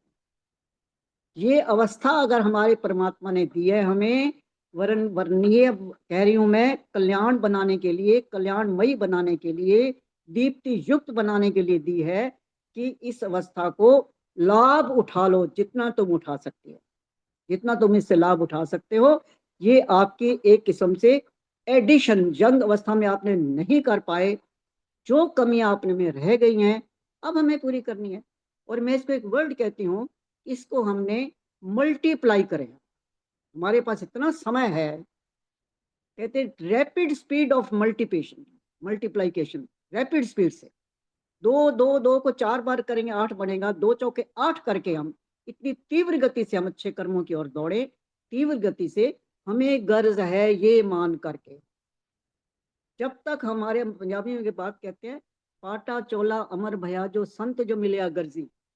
संत तेरे को दर्जी मिल गया, तेरा ये चोला है ये खत्म होने वाला है, मान लिया थोड़ा समय है, तो इसको तो अमर कर सकता है। इसी चोले से अमरता भी मिलती है, इसी चोले से नरक भी मिलता है, इसी स्वर्ग भी मिलता है, इसी से हमें सब कुछ मिलना है। तो तेरा चोला जो है ना, ये इसको भी सुधार सकता है। कौन सुधार सकता है? वो संत सुधार सकता है जो उपकारण का गर्जी है, उसको उपकार का गर्ज है। मैं खुद इस चीज को एक्सेप्ट करती हूँ कि मैं जहां भी जाती हूँ, मैं, मुझे गरज है भाई। लोग कहते हैं इस उम्र में क्यों, मैं कहता मुझे गरज है, मुझे अपना जीवन अच्छा बनाना है बस। आपको कोई गरज नहीं, मुझे गरज है। मुझे कोई बुलाता है, मैं कोशिश मेरी 100%। अब संडे को भी मेरे 3 जगह पे प्रोग्राम है, तो मेरे समाज में फोन किया कि मैं संडे को समाज में नहीं आ पाऊंगी, क्योंकि सेम क्लैश करता है टाइम। तो ये मुझे गर्ज है बस। लोग मुझे कहते हैं क्या आवश्यकता है, क्या आवश्यकता है आपको? मैं कहूँ मुझे है, अब भी कोई कमी नहीं है, मेरे अच्छे कर्म थे, अब चल रहा है। मैं और अच्छे कमाना चाहती हूँ, और अर्न करना चाहती हूँ, और पुरुषार्थ करना चाहती हूँ। तो ये मतलब हमें खुद जब तक गर्ज नहीं होगी। अब भाई साहब आप देखो, सारा दिन लगे रहते हो, सारा दिन आपका, मुझे नहीं लगता कोई क्षण भी ऐसे खाली जाता हो। तो ऐसे व्यक्तियों को जो काम करने की गर्ज होती है, मुझे वो अच्छे लगते हैं। बस मैं अपनी बात सब जगह कहूंगी, आजकल वक्त नहीं किसी पर अटैक करने का। मतलब ये है कि जो हमें अच्छा लगता है उसको हम करें। अब इसके लिए हमने क्या देखना है, कैसे कहेगी, जब हमारे अंदर प्रसन्नता होगी, हमारे अंदर खुशी होगी काम करने की, तभी तो हम आगे बढ़ पाएंगे ना। तो तब हमारा ये चोला अमर हो सकता है। परमपिता परमात्मा की उपासना के साथ ब्रह्मलीनता के पास पुरुषार्थ करने के लिए, जितना हमसे मिला उससे ज्यादा करने के लिए, और परमपिता परमात्मा के पास बैठेंगे, जो कुछ उसके बाद है वो हमें तो मिलेगा उसके पास बैठने के लिए। अग्नि के पास बैठते हैं तो सेक मिलेगा, परमपिता परमात्मा के पास बैठेंगे उसके गुण हमारे अंदर जरूर आएंगे। तो इसके लिए हमें अपने जीवन में इस अवस्था में विशेष तौर पर समय है, फ्री, बिल्कुल इतना समय है हमारे पास। बच्चे हैं, सारा काम अपने आप कर लेते हैं, कोई दिक्कत ही नहीं है, बल्कि हमें उनका भी हाथ बटाना चाहिए। मैक्सिमम बहुएं नौकरी वाली हैं, बच्चे नौकरी वाले, जितना हमसे हो पाता है पूरा हाथ बटाना चाहिए। और इसके साथ साथ हमें समाज के लिए भी समय देना चाहिए। जब वो घर आ जाते हैं, अब आ गए तुम संभालो, अब हमारा समय है, हम और जगह पे हमने औरों को भी संभालना है। ऐसा करते हुए अपने जीवन में हम इस कल्याणी वृद्धावस्था से अपना भी कल्याण कर सकते हैं और औरों का भी कल्याण कर सकते हैं। तो ये वृद्धावस्था में भी हमारे पास कुछ कलाएं होनी चाहिए। कलाएं,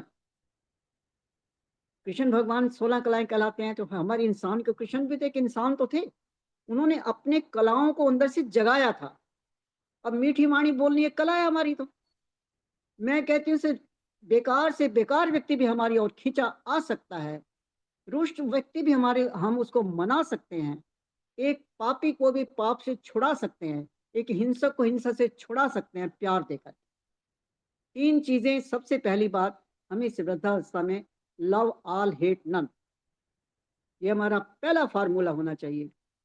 अगर हम इस फार्मूले से नहीं चलते तो हमारा आगे चलने का, वर्णीय वृद्धावस्था का लाभ हम नहीं उठा पाएंगे। तो सबसे पहली बात, लव ऑल हेट नन, हम किसी से हेट ना करें।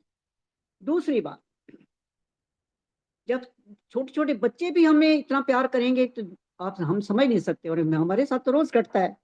उसके बाद दूसरी बात है सर्व, सर्व आल, टू सर्व आल, हम सेवा की ओर जाए। जब तक हम सेवा को नहीं अपनाएंगे, सेवा की भावना हमारे अंदर नहीं होगी, तो हमारी इस वृद्धावस्था का कोई भी लाभ नहीं है। ये तो सिर्फ अपने लिए बोझ ढोने वाली बात है।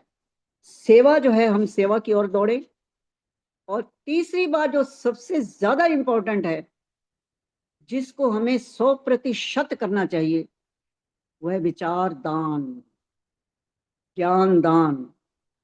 जब तक सबसे ज्यादा लाभकारी, जो किसी के दिल को परिवर्तित कर सकते हैं, हम ईर्ष्या द्वेष निकाल सकते हैं, हम वो केवल विचारों से निकाल सकते हैं।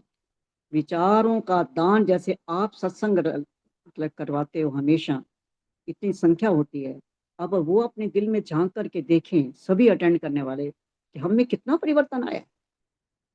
निश्चित रूप से परिवर्तन आता है, निश्चित रूप से। जब तक हमारे अंदर ये परिवर्तन आएगा, तो तब जाके हमारी एक किस्म से कलाएं, मैं कहती हूँ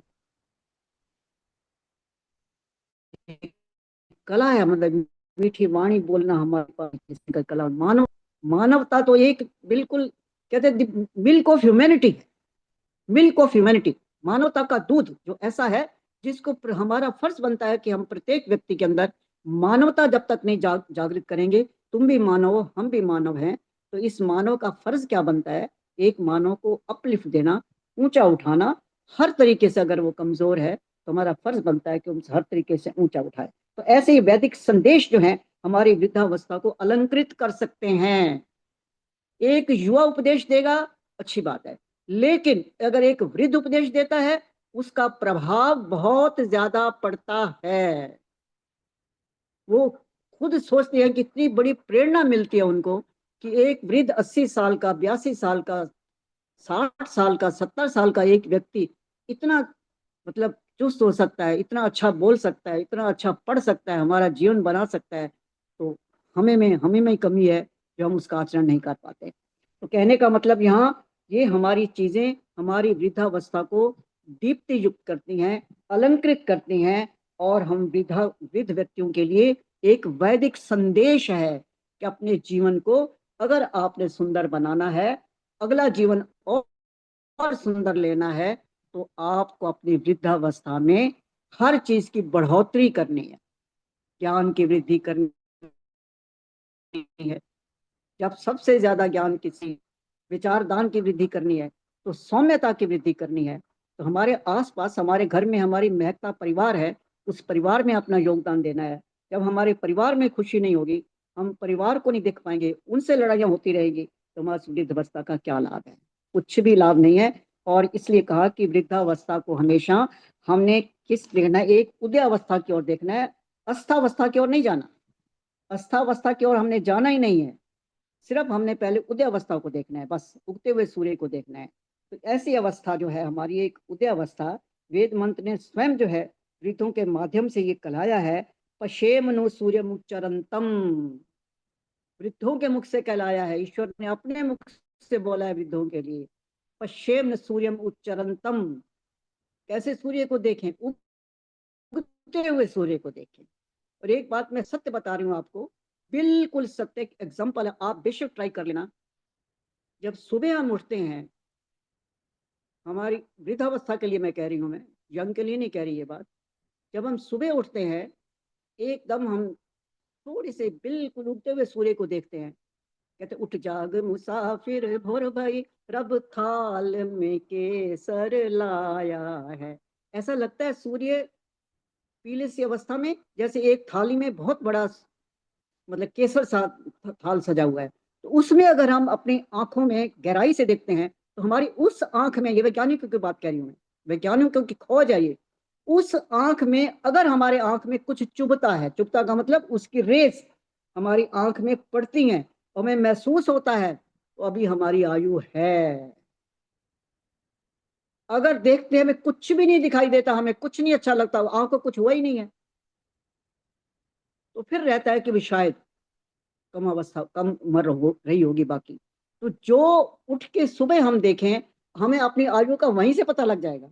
उसके बाद हमें कुछ आंखों में लगता है तो हम और भी ज्यादा काम करने के लिए चल पड़ते हैं, भाई अभी तो है और बहुत कुछ करना है मुझे। तो ये एक वैज्ञानिक खोज है कि सुबह उठे हुए उगते हुए सूर्य को देखिए, उस आपकी आंखों में कुछ थोड़ी सी ऐसी झंझनाहट सी होती है, कुछ लगता है कि आपकी जो किरणें हैं उन्होंने आपकी आंखों में कुछ खलबली सी की है, कुछ संचार हुआ है, तो हम समझते हैं कि अभी हमने ईश्वर के आदेशों का पालन करना है, अभी हमें बहुत कुछ करना है। तो ये हमारी एक उद्यावस्था का एक और बड़ा कारण भी है, हम उसको देखें और उसमें आपने इस अवस्था को, अब हमने देखा, हमने महसूस किया, हमारे अंदर बल आया, तो अब और सजाएं, हमें विश्वास हो गया, एक वैज्ञानिक खोज है, हमें विश्वास हो गया, तो हम ऐसी अवस्था को और ज्यादा अपना काम लेने की कोशिश करें, सजाने की कोशिश करें, लजाने की कोशिश ना करें, इससे कुछ पाने की कोशिश करें, खोने की कोशिश ना करें, इससे हम कुछ बांटने की कोशिश करें, तो तब हमारी जो है अवस्था ये शोभायमान हो सकती है और हमारी ये वृद्धावस्था प्रशंसनीय बन सकती है। और इसकी स्तुति, बल्कि मैं कहूँ जहाँ भी हम जाते हैं भाई लोग यही कहते हैं देखो इस उम्र में भी इतना काम हो रहा है, लोगों को बहुत बड़ी ताकत मिलती है, उनका आत्मिक बल बढ़ता है, उनको ताकत मिलती है कि ऐसी अवस्था में ये कर सकते, हम नहीं कर सकते क्या? ऐसा करने से हमें तो लाभ क्या, जो है हमें तो होना ही होना है, और बाकी लोगों को कितना लाभ होगा उनकी। कई बार ऐसा मैंने देखा है, एकदम वो कहते हैं भाई, मैं सच्ची बात बताती हूँ, एक हमारे यहाँ स्माल में डॉक्टर्स हैं, तो वो मतलब ऑर्थो के हैं वो, तो मेरी थोड़ी सी गोडे में हल्की सी तकलीफ हुई थी, तो मैंने कहा चलो अभी से इसको दिखा लेते हैं। तो मैं 15-20 दिन जाती रही हूँ वहाँ, और उसके बाद नहीं मैं हो गई ठीक, चाहे थोड़ा सा रहा भी, लेकिन मैंने उसकी परवाह नहीं की, और जिस तरीके से उसका इलाज चला, तो बल्कि मेरे पीछे और भी कई लोग गए, तो वो खुद उसने कहा कि ये एक अवस्था आपकी, इस उम्र में भी आप इतना काम करते हो और ये एक बहुत सुंदर श्रेष्ठ जीवन है आपका, तभी जो है आप फिट हो। तो ये कहने का हमारे शरीर को जंग ना लग जाए, हमें बैठना ही नहीं है, भाई जितना रेस्ट थोड़ा बड़ा करना है वो करे, बाकी अपने काम को लगातार चराई वाइती लगातार काम को करते चलें, ताकि हमें किसी प्रकार की कोई कठिनाई ना आए, किसी का हमें एक किस्म से मोहताजी ना हो। कहते हैं ए दीनः श्याम शरदा शतम, ए दीनः, ए दीन हो करके, गरीब हो करके, मतलब अंगों से गरीब, धन से गरीबी नहीं है यहाँ, हे ईश्वर मुझे अंगों से गरीब मत करना। कई बार प्रार्थना करते हैं प्रभु एक गिलास पानी का भी किसी से ना पीना पड़े, एक गिलास पानी का भी ना पीना पड़े, अपनी और सबसे बड़ी बात, सुखी रहना चाहते हैं इस अवस्था में, एक्सपेक्टेशंस को खत्म कीजिए। कोई एक्सपेक्टेशन मत रखिए, मत सोचिए कि ये मेरी बहू है, मुझे वो देगी, उसका फर्ज है, बेटा सेवा करेगा, उसका फर्ज है, लेकिन हम ना करवाने के लिए प्रयास करें। उनका अपना जीवन है, जिए, और मेरा अपना जीवन है। मैं उम्मीद भी ना रखूं, अगर वो आ करके चाय बनाने के लिए आए तो हो सकता है मैं उनसे पहले ही पी के बैठ जाऊं, मैं पहले ही काम कर लूं, भाई मैंने तो कर लिया, पी लिया, खा लिया, कर लिया सब कुछ। तो ऐसी भावनाओं से अगर हम अपनी इस अवस्था को अपने ही दम से चलाएंगे, अपने ही हिम्मत से चलाएंगे, अपने ही तरीके से चलाएंगे, वैदिक विधि से चलाएंगे, तो हमारा जीवन सर्वोच्च शिखर पर पहुंचेगा। जीवन की सीढ़ियों जो 100 सोपान हैं, हर वर्ष हम एक सोपान पर चढ़ते हैं, एक सीढ़ी को पार करते हैं, और फिर इसी प्रकार ऐसी अवस्था जब हमारी होगी तो हर वर्ष हम आरोहण करते चलेंगे, आरोहण, हर एक सोपान का आरोहण करेंगे, और ये हमारी अवस्था बहुत सुंदर बनेगी, जिससे हमें हमारा जीवन तो क्या, आगे आने वाली पीढ़ियां भी घर में देखेंगी, अपनी पीढ़ियां देखेंगी। पहले तो अपना घर सुधरेगा, भाई वो हमारी सास कर सकती थी, हमारी माँ कर सकती थी, तो हम क्यों नहीं कर सकते। बाहर वालों के लिए भी प्रभाव पड़ेगा। तो इसलिए सबसे बड़ी बात, हमें रोग रोग से भी हम मुक्त होंगे। अब प्राणायाम वगैरह है, ये हम लोगों को करना चाहिए। तो जैसे जैसे अपनी अवस्था को सुधारने के लिए हमें अपने कार्यों में कोई भी आलस नहीं करना चाहिए। सबसे पहले अब वृद्धावस्था आ गई है, मैं यहीं बैठी हूँ, ले भाई पानी यहीं ला दे भाई, रोटी भी यहीं ला दे भाई, मेरे मेहमान आ गए उनको पानी दे दो भाई। ऐसा करने से बिल्कुल भी बीमारियों के घर बनेंगे हम। हमें सबसे पहले अपने को देखना है। अगर शतायु 100 वर्ष की जिंदगी जीनी है, 90 वर्ष की जिंदगी जीनी है, तो इसके लिए हमें अपना खुद का बहुत ज्यादा पूरा प्रयास करना पड़ेगा, तब जाके हम अपनी अच्छी आयु को प्राप्त कर सकते हैं। और अपना निरीक्षण भी करते रहना चाहिए। हर बार हमें प्रतिदिन अपना अंदर से आत्मावलोकन करना चाहिए कि आज मैंने किसी की सहायता तो नहीं ली, आज मैंने सारे काम अपने आप किए हैं। ऐसी ताकत हमारे अंदर और बढ़ेगी। तो वृद्धावस्था जो है, ये एक, सच बताऊं, देहावसान से पूर्व की अवस्था है। देहावसान से पूर्व की अवस्था हमारी ये आजकल की जो चल रही है, इसके बाद तो देहावसान है ही नहीं, और की अवस्था ही नहीं है ना। सारी अवस्थाएं तो पार कर ली, अंतिम अवस्था है, अंतिम अवस्था है। इस अंतिम अवस्था को अगर नहीं सुधार पाएंगे तो फिर आगे हमारा देह, कौन सी देह मिले ना मिले, भगवान जाने क्या मिलेगा क्या नहीं मिलेगा। इस प्रकार हम अपनी बाल्यावस्था, युवा अवस्था, इसके पश्चात वृद्धावस्था, सारी अवस्थाओं का आगमन हमने देखा है, अब इस अवस्था का भी देख रहे हैं। तो अब आगे आने वाली अवस्था तो देहावसान है ही, लेकिन उसको हम मोक्ष प्राप्ति के लिए हमने प्रयास करना चाहिए। ये आए ना, ये अवस्था ही ना आए, उस परम पिता परमात्मा के पास रहें 31 नील 10 खरब 40 अरब तक के लिए। लेकिन बहुत मेहनत करनी पड़ेगी, बड़ा परिश्रम करना पड़ेगा, तब जाके हम उस अवस्था की प्राप्ति हो सकती है। तो कई हमारी सामर्थ्य है, हमारा कार्य क्षमता, ये हमारे वृद्धावस्था में किया हुआ पुरुषार्थ, ये सब चीज़ें हमें अपने पास रखनी होंगी। और शतायु की आयु हमने प्राप्त करनी है। और कौन से दशक में हम चल रहे हैं ये हमें खुद पता है। ऊपर ही चढ़ते जा रहे हैं, परमात्मा करे हमारे अंदर शीतलता हो। और ज़्यादा से ज़्यादा जैसे जैसे हम ऊपर चढ़ते हैं, आप एक पहाड़ी इलाका ले लो, जैसे जैसे आप ऊपर चढ़ते हो वायु शुद्ध होती चली जाती है, पवित्र होती चली जाती है। जैसे हम आगे बढ़ते चले जाएंगे तो हमारा जीवन शुद्ध और पवित्र होता चला जाएगा।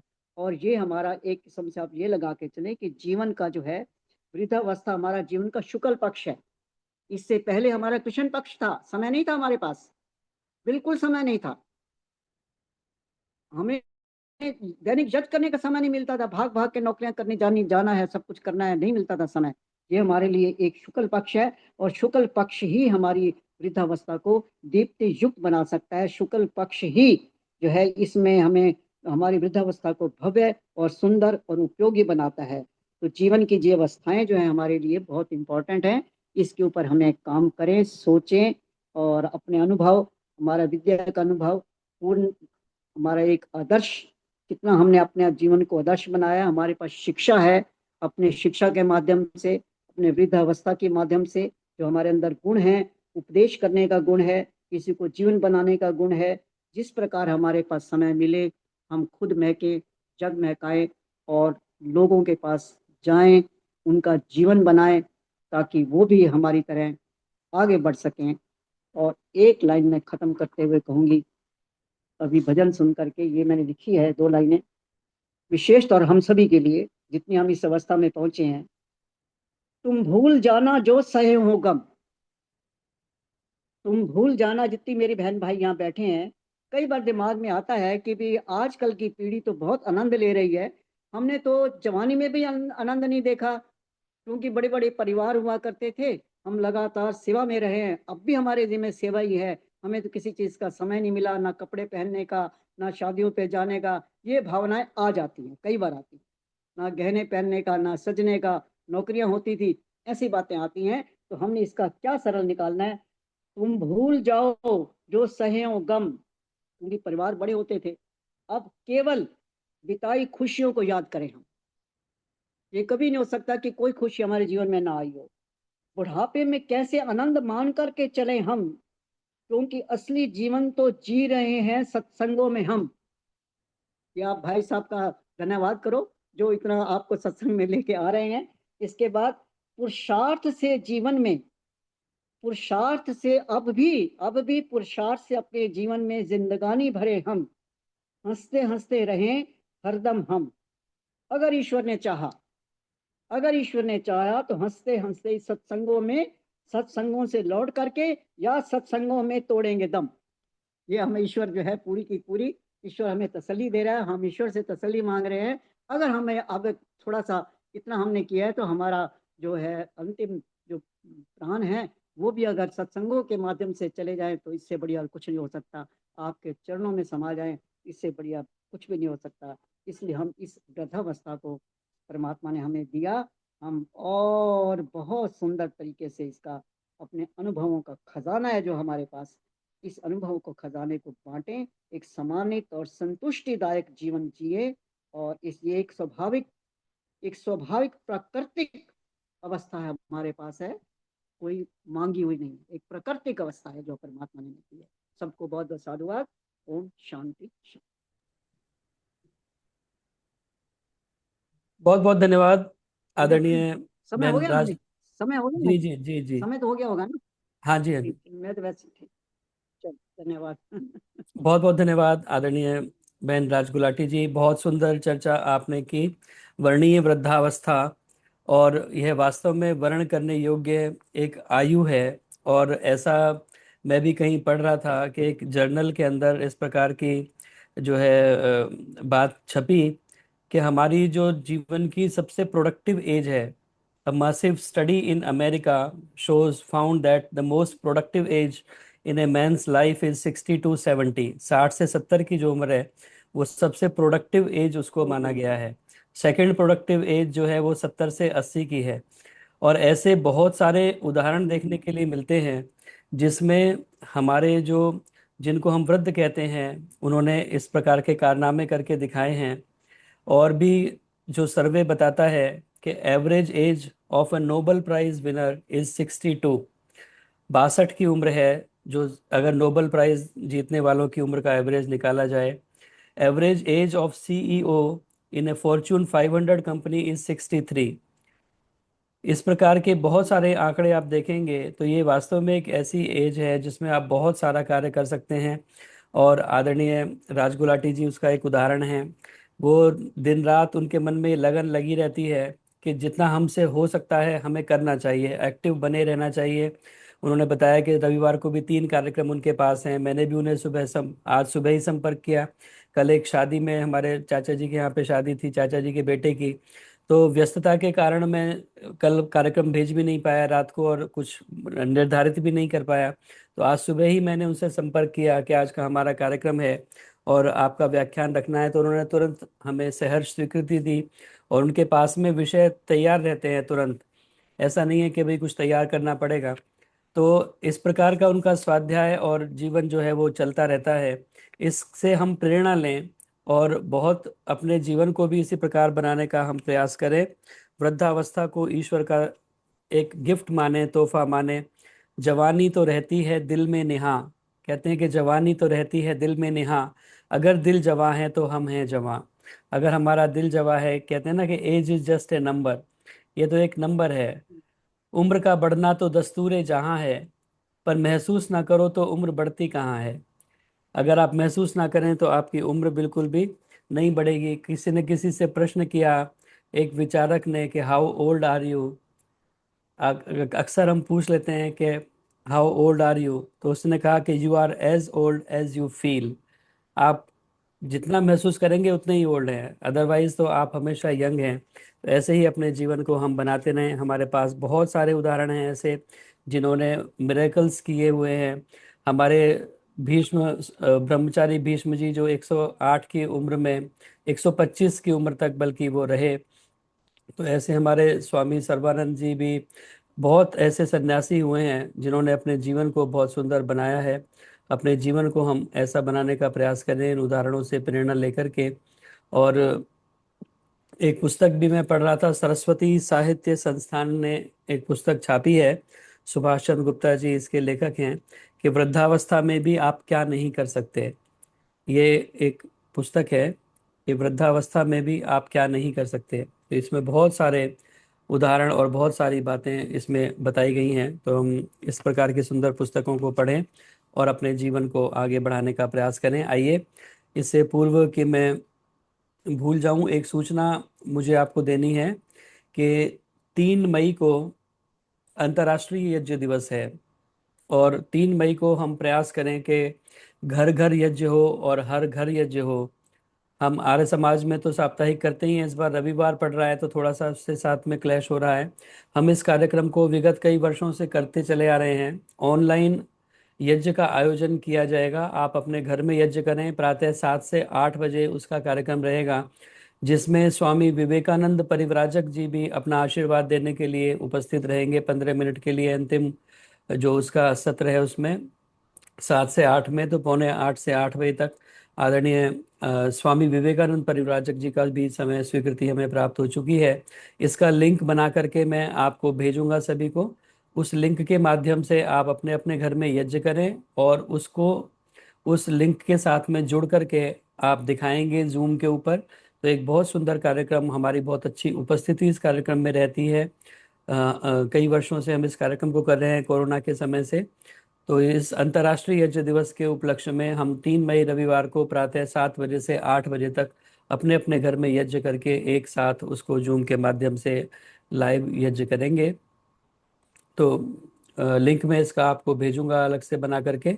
हम प्रयास कर रहे हैं, क्योंकि हमारा जो जूम है वो 100 यूजर्स तक का है, लिमिटेड। इसमें 100 लोग जुड़ सकते हैं और इस कार्यक्रम में 100 से अधिक लोग जुड़ते हैं। तो हम प्रयास कर रहे हैं कि कोई लिंक हमें ऐसा मिल जाए जिसमें 500 यूजर्स तक की जो परमिशन रहती है, जो जुड़ पाते हैं कैपेसिटी। तो उस प्रकार का एक लिंक लेकर के फिर आपको हम शेयर करेंगे। आप इस कार्यक्रम के साथ में अवश्य ही जुड़ें। आइए, अब मैं प्रार्थना कर रहा जितेंद्र हूँ हमारे जी, मध्य में। जितेंद्र जी, उस दिन तो संडे रहता है, तो संडे तो आर्य समाज में हवन करते हैं हम लोग, हाँ, वही थोड़ा सा इस बार है चक्कर ना? पड़ रहा है, हर बार संडे नहीं होता हाँ। है। इस बार ये संडे को हम्म। पड़ रहा है, तो साप्ताहिक सत्संग के साथ में थोड़ी दिक्कत रहेगी इसमें। इसीलिए इस समय 7 से 8 चलिए। का हमने रखा है। तो अपने घर में यज्ञ करके फिर आप सत्संग में जा सकते हैं। ज़्यादातर समाजों में कार्यक्रम जो है वो उसके बाद ही लगभग 9, साढ़े 9, 10 बजे तक समाप्त होते हैं। तो अपने घर में भी कर सकते हैं ना, अपने घर में भी कर सकते हैं। हाँ जी, घर अब में ही करना है। हाँ जी, हाँ, घर हाँ में ही करना है। और जो हाँ। ऑलरेडी आर्य समाज में साप्ताहिक सत्संग में पहुंच गए होंगे तो वहां से भी वो जूम के माध्यम से जुड़ सकते हैं, लाइव कर सकते हैं। आइए, अब मेरी प्रार्थना। आदरणीय उषा चित्कारा जी हमारे मध्य उपस्थित हैं। कृपया आए। आप सभी ने जो आज बहुत सुंदर गीतों की श्रृंखला सुनाई है, आप पूरे कार्यक्रम को एक बार बहुत अच्छे तरीके से समराइज करें और सभी का धन्यवाद ज्ञापन करें, अपना आशीर्वाद भी प्रदान करें। आदरणीय उषा चित्कारा जी। सभी को सादर वंदन। सुनाई दे रहा है ना जितेंद्र जी? जी जी जी। भजनों का कार्यक्रम बहुत सुंदर रहा, सदैव की तरह। सबसे पहले विनोद बालाजी ने बहुत ही सुंदर भजन बोला, सुंदर आवाज में और पूरी श्रद्धा के साथ, कि प्रभु तेरी शरण तज कर शरण पाने कहाँ जाएं, क्षमा जलती हो जब मैं महफिल में तो परवाने कहाँ जाएं। यही है आखिरी मंजिल, यही है आखिरी ठिकाना, प्रभु तेरे उपासक हैं भजन गाने कहाँ जाएं। हेल्प अस ऑफ ए भगत कि मतलब तेरे सिवा तो और कोई दर नहीं है, कहाँ जाएं। तो हमें जो भी कुछ पाना है, जो भी कुछ कहना है, तू ही हमारा साथी है। हम तेरे सामने ही भजन गाएंगे, तेरी प्रस्तुति करेंगे, तेरी प्रशंसा करेंगे, तेरी उपासना करेंगे। ऐसे भजन के भाव थे जो कि बड़े मन से कहे गए और बहुत सही भाव थे। I must congratulate Vinod Bala for expressing herself so well. Kusum Bhandari ji ने फिर कहा कि अपने दुख रोने वालों मुस्कुराना सीख लो। मतलब थोड़ी सी टेंशन अपने आप से हटा के दूसरे की तरफ देखोगे तो पता लगेगा कि नहीं, हमारे से दुखी ज्यादा और भी लोग हैं। तो अपने दुख को दुख मत मानो, it's a part of life. Life is a sum total of सुख एंड दुख। तो जिसकी आप जितनी प्रोपोर्शन बढ़ाना चाहें उतनी बढ़ा सकते हैं, ये आपके अपने हाथ में है। सुख बढ़ाना चाहें तो सुख बढ़ जाएंगे, दुख बढ़ाना चाहें तो दुख बढ़ जाएंगे। ये हमारा एटीट्यूड टुवर्ड्स लाइफ है, जिसको हमें करेक्ट करना है। सवित्री दारा जी ने कहा कि मांगू दुआ मैं प्रभु तेरे से, और मैं किससे मांगू, ये जीवन आपकी आज्ञा के अनुसार चलता रहे, वो यही प्रार्थना है। प्रवीणा फ्रॉम बॉम्बे बहुत ही डिवोटेड लेडी हैं। उन्होंने कहा कि तेरा ओम नाम मेरी नस नस में बस जाए तो फिर है ही क्या। कहते हैं ना कि नस नस में ओम नाम बस जाए, तो we breathe Om all the time. तो हमारे अंदर एक ताकत बनी रहेगी, एक व्यवस्था बनी रहेगी अपने आप को भगवान के साथ जोड़ने की, समाज के सुधार करने की, अपने आप को सुधार करने की। ऋषि दयानंद ने अपने आप को सुधारने के लिए हमें बहुत सुंदर से पंच महायज्ञ विधि बताई, जिसमें उन्होंने पहला ब्रह्म यज्ञ बताया। ब्रह्म यज्ञ में उन्होंने संध्या बताई। संध्या का मतलब है सम्यक ध्यान। तो सुबह सुबह उठ के हम जो ब्रह्म यज्ञ करते हैं, सुबह उठकर मंत्र बोलते हैं, प्रातः अग्निम प्रातः इंद्रम हवामहे प्रातः मित्रा वरुणा प्रातः अश्विना प्रातः भगम पूषणम ब्रह्मणस्पतिम प्रातः सोम मुद्रुद्रम वेम। इसी तरीके से 5 मंत्र हम बोलते हैं। भगे भगवामस्तु देवस्तेन वयम भगवंता श्याम तम तो भग सर्वजो विति सानो भग पुरेता भवेत। हम भगवान से यही प्रार्थना करते हैं कि हम तेरे नजदीक रहें और तेरी जो सभी अच्छाइयाँ हैं, गुण हैं, वो हमारे साथ रहें, हम तेरी तरह भाग्यवान बने। ऐसे हम प्रार्थना करते हैं। तो यही प्रवीणा जी ने भी कहा कि हम मतलब इस तरीके की प्रार्थना करें। और जो संध्या है इसके बाद, वो भी ब्रह्म यज्ञ का पाठ है, ब्रह्म यज्ञ का एक हिस्सा है। संध्या का मतलब है सम्यक ध्यान। सम्यक ध्यान, हमारी जो संध्या है उसको हम 3 भागों में अगर बांट लें तो पहला मंत्र है शन्नो देवी रविष्टये आपो भवन्तु पीतये शंयो रवि स्रवन्तु नः। ये हमारी लाइफ का मकसद तय करता है कि हमारी लाइफ का मकसद ये है, शन्नो देवी अभिष्टये, जीवन में सुखों की प्राप्ति और दुखों का अंत, परमात्मा की प्राप्ति। ये हमारी जो है सबसे बड़ी सबसे बड़ा पर्पस है लाइफ में। तो संध्या में पहला मंत्र ये हुआ शन्नो देवी अभिष्टये। उसके बाद के जो 6 मंत्र हैं वो अपने आप के लिए हैं कि हम अपने आप के साथ कैसा व्यवहार करें। ओम वाक वाक, ओम प्राणा प्राणा हम कैसे करें तो हमारी वाणी शुद्ध हो, इत्यादि इत्यादि। फिर अगले जो 6 मंत्र हैं वो है कि हमारा व्यवहार दूसरों के साथ कैसा हो। और फिर तीसरे जो 6 मंत्र लास्ट हैं, 19 मैंने मंत्र बताए संध्या में। तो जो 6 मंत्र हैं उसमें ये बताया, परमात्मा की प्रशंसा की कि हम परमात्मा के साथ कैसे व्यवहार करें। तो पहले है कि अपने साथ कैसे व्यवहार करें, अपने लिए क्या चाहें, दूसरों के लिए क्या करें, क्या चाहिए, क्या चाहें, और फिर परमात्मा के लिए क्या करें, हमें क्या करना चाहिए। ये मैं संध्या में एक दिन फिर अच्छे से फिर से बता दूंगी। एक बार पहले भी बोला था। ये मुझे इससे ध्यान आया कि जब उन्होंने ये कहा प्रवीणा जी ने कि तेरा ओम नाम मेरे अंदर बस जाए, तो इसका ये मतलब है कि हम सम्यक अच्छे तरीके से बैठकर संध्या करें। रुक्मणी टुटेजा जी ने बताया कि दाता तेरे चरणों में हम सब आए हैं और तू हर एक की हेल्प करता है, तू हमारी भी हेल्प कर। तू एक परम ज्योति है जो हमारे परिवार में जलती रहे। आशा रानी जी ने भी बताया कि एक ऋषि दयानंद को कॉम्प्लीमेंट दी कि ऋषि दयानंद तो एक दीप्यमान ज्योति थे, a torch bearer. He was a torch for our society, जिन्होंने समाज को सही रास्ता दिखाया। कमलेश चांदना जी ने बताया कि सांस प्रभु मुझे इतनी देना। भाई क्या कमलेश चांदना जी ने तो सचमुच ऐसा भजन गाया कि जैसे कि गाना चाहिए, पूरी की पूरी तन्मयता के साथ दत्तचित होकर उन्होंने ये बोला कि सांस देना प्रभु इतनी, तो कम से कम मैं तुझसे मिलने से पहले ये दम निकल ना जाए। तो मतलब कि मैं अपनी जिंदगी का मकसद प्राप्त कर सकूं, तेरे दर्शन प्राप्त कर सकूं। Give me life long enough so that I may have your complete दर्शन। मतलब ये हमें जैसा कि जितेंद्र जी ने भी फिर समाप्त किया, हमें अष्टांग योग की तरफ ले जाती है कि अष्टांग योग में यम नियम का पालन करें। योग के 8 अंग जो कि योग दर्शन में बताए गए हैं, यम नियम आसन प्राणायाम प्रत्याहार धारणा ध्यान समाधि, ये हैं अष्ट अंगानी। अब यम कौन से हैं? यम में आ जाता है अहिंसा सत्य अस्तेय ब्रह्मचर्य अपरिग्रह, ये यम है। फिर 5 नियम हैं, शौच संतोष तप स्वाध्याय ईश्वर प्रणिधान। ये सब कुछ अगर हो जाए तो फिर मन प्रसन्न हो जाता है और एकाग्र चित्तता आ जाती है। एकाग्र चित्तता से अ, ध्यान लग जाता है और सब हमारा जो मन है सब मलों से दूर हो जाता है। ऐसा ही कमलेश चांदना जी ने अपने भजन में प्रार्थना की और मुझे तो उनके ये भजन इतने जिस दत्तचित्त होकर उन्होंने जो भजन बोला, एकाग्र चित्त होकर बोला, मुझे बिल्कुल लगा कि जैसे ये चाहती हैं कि इनको समाधि की अवस्था मिले। और उसके लिए ये मुझे पतंजल योग के अ, अष्टांग योग सब याद आ गया। तो फिर बहुत ही सुंदर भजन रहा। और अगला भजन जो बोला गया उसमें ये बताया कि हम ठीक तरीके से बैठकर समाधि लगाएं, हम बैठना सीखें, बैठकर ध्यान लगाएं। कैसे लगाएं? मैंने उस दिन बताया था कि ऋषि व्यास ने भी वेदांत दर्शन में यही कहा है, आसीना संभवात, कि पहले आसीन होना सीखिए, बैठना सीखिए। हम सारी उम्र ध्यान में बैठते रहे लेकिन हम बैठ नहीं पाए, हमें बैठना नहीं आया। तो आसीना संभवात, पहले आसीन हो जाइए, एकाग्रचित हो जाइए, मूर्तिवत बैठिए।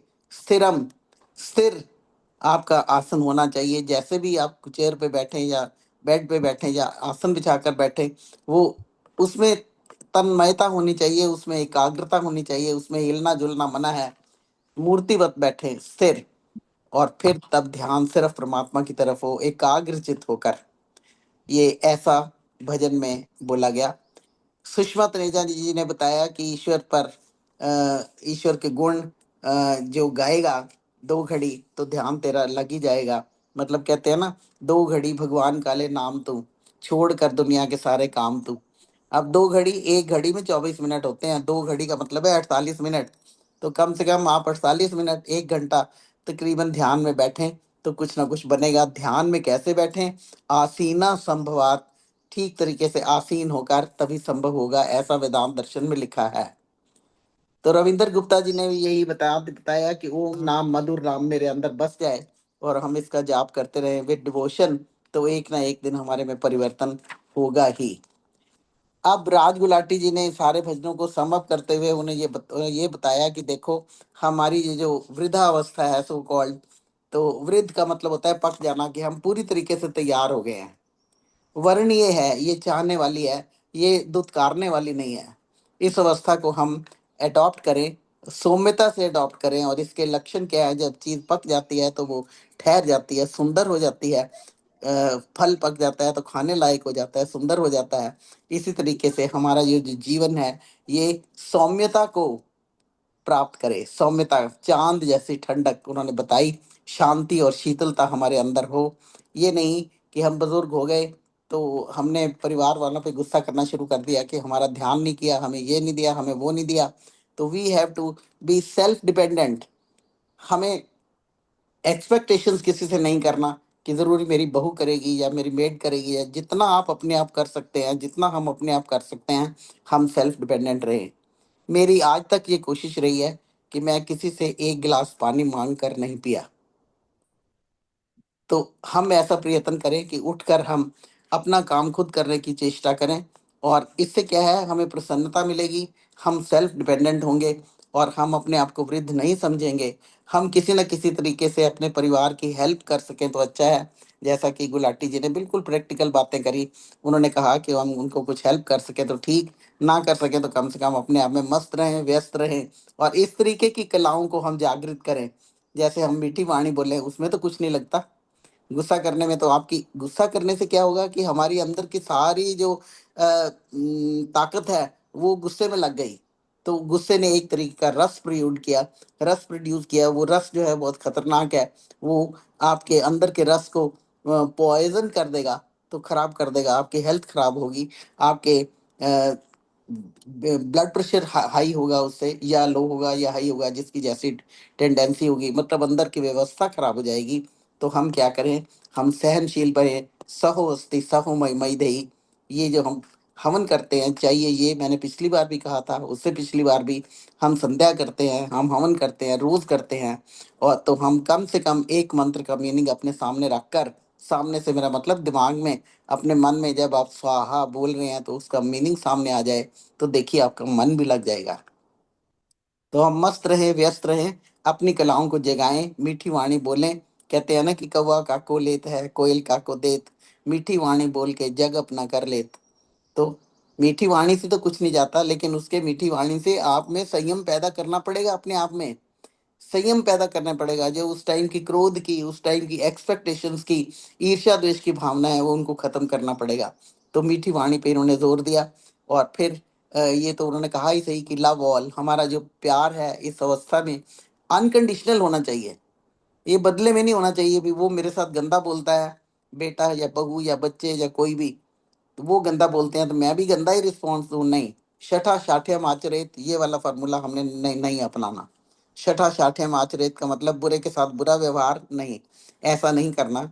हम बुरे के साथ भी अच्छा व्यवहार करें, लेकिन उसका मतलब ये नहीं, मन्यूर भी हमें इस्तेमाल करना है साथ में। मन्युर रसी मन मन्युर मई दई, कि अगर कोई गलत काम हो रहा है तो उस पे हम क्रोध करें, लेकिन उस क्रोध से अपने आप को ना जलाएं, दूसरे को ठीक करने का प्रयत्न करें। गलत बात तो ना सहें, शठा शाठ्यम समाचरित तो ना करें, लेकिन एट द सेम टाइम बुरे के साथ बुरा व्यवहार ना करके उसको अच्छे रास्ते पर लाने का प्रयास जरूर करें।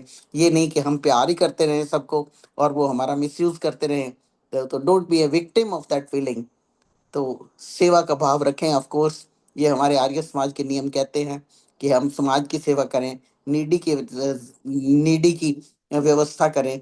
और फिर तीसरी बात उन्होंने बताई कि हम ज्ञान बांटें। भाई ये तो ठीक कहा इन्होंने, ज्ञान बांटे, लेकिन ज्ञान सुनने को सारे तैयार नहीं होते। ये तो बात अलग है कि सत्संग में हमने उपदेश दे दिया, बोल दिया, लेकिन घर में आप अगर बच्चों को बैठ के सुनाना चाहो कि जरूर ये सुनो, तो जरूरी नहीं कि जरूरी सारे बच्चे बैठ के सुनेंगे। तो ज्ञान देना तो बहुत जरूरी है, लेकिन रिसेप्टिव भी कुछ लेने वाले भी लोग हों, ये जरूरी है। मुझे याद है मैं अपने बहन जी के घर गई थी, अभी मेरे बहन जी की तो एक्सपायर हो गए हैं, भोपाल में।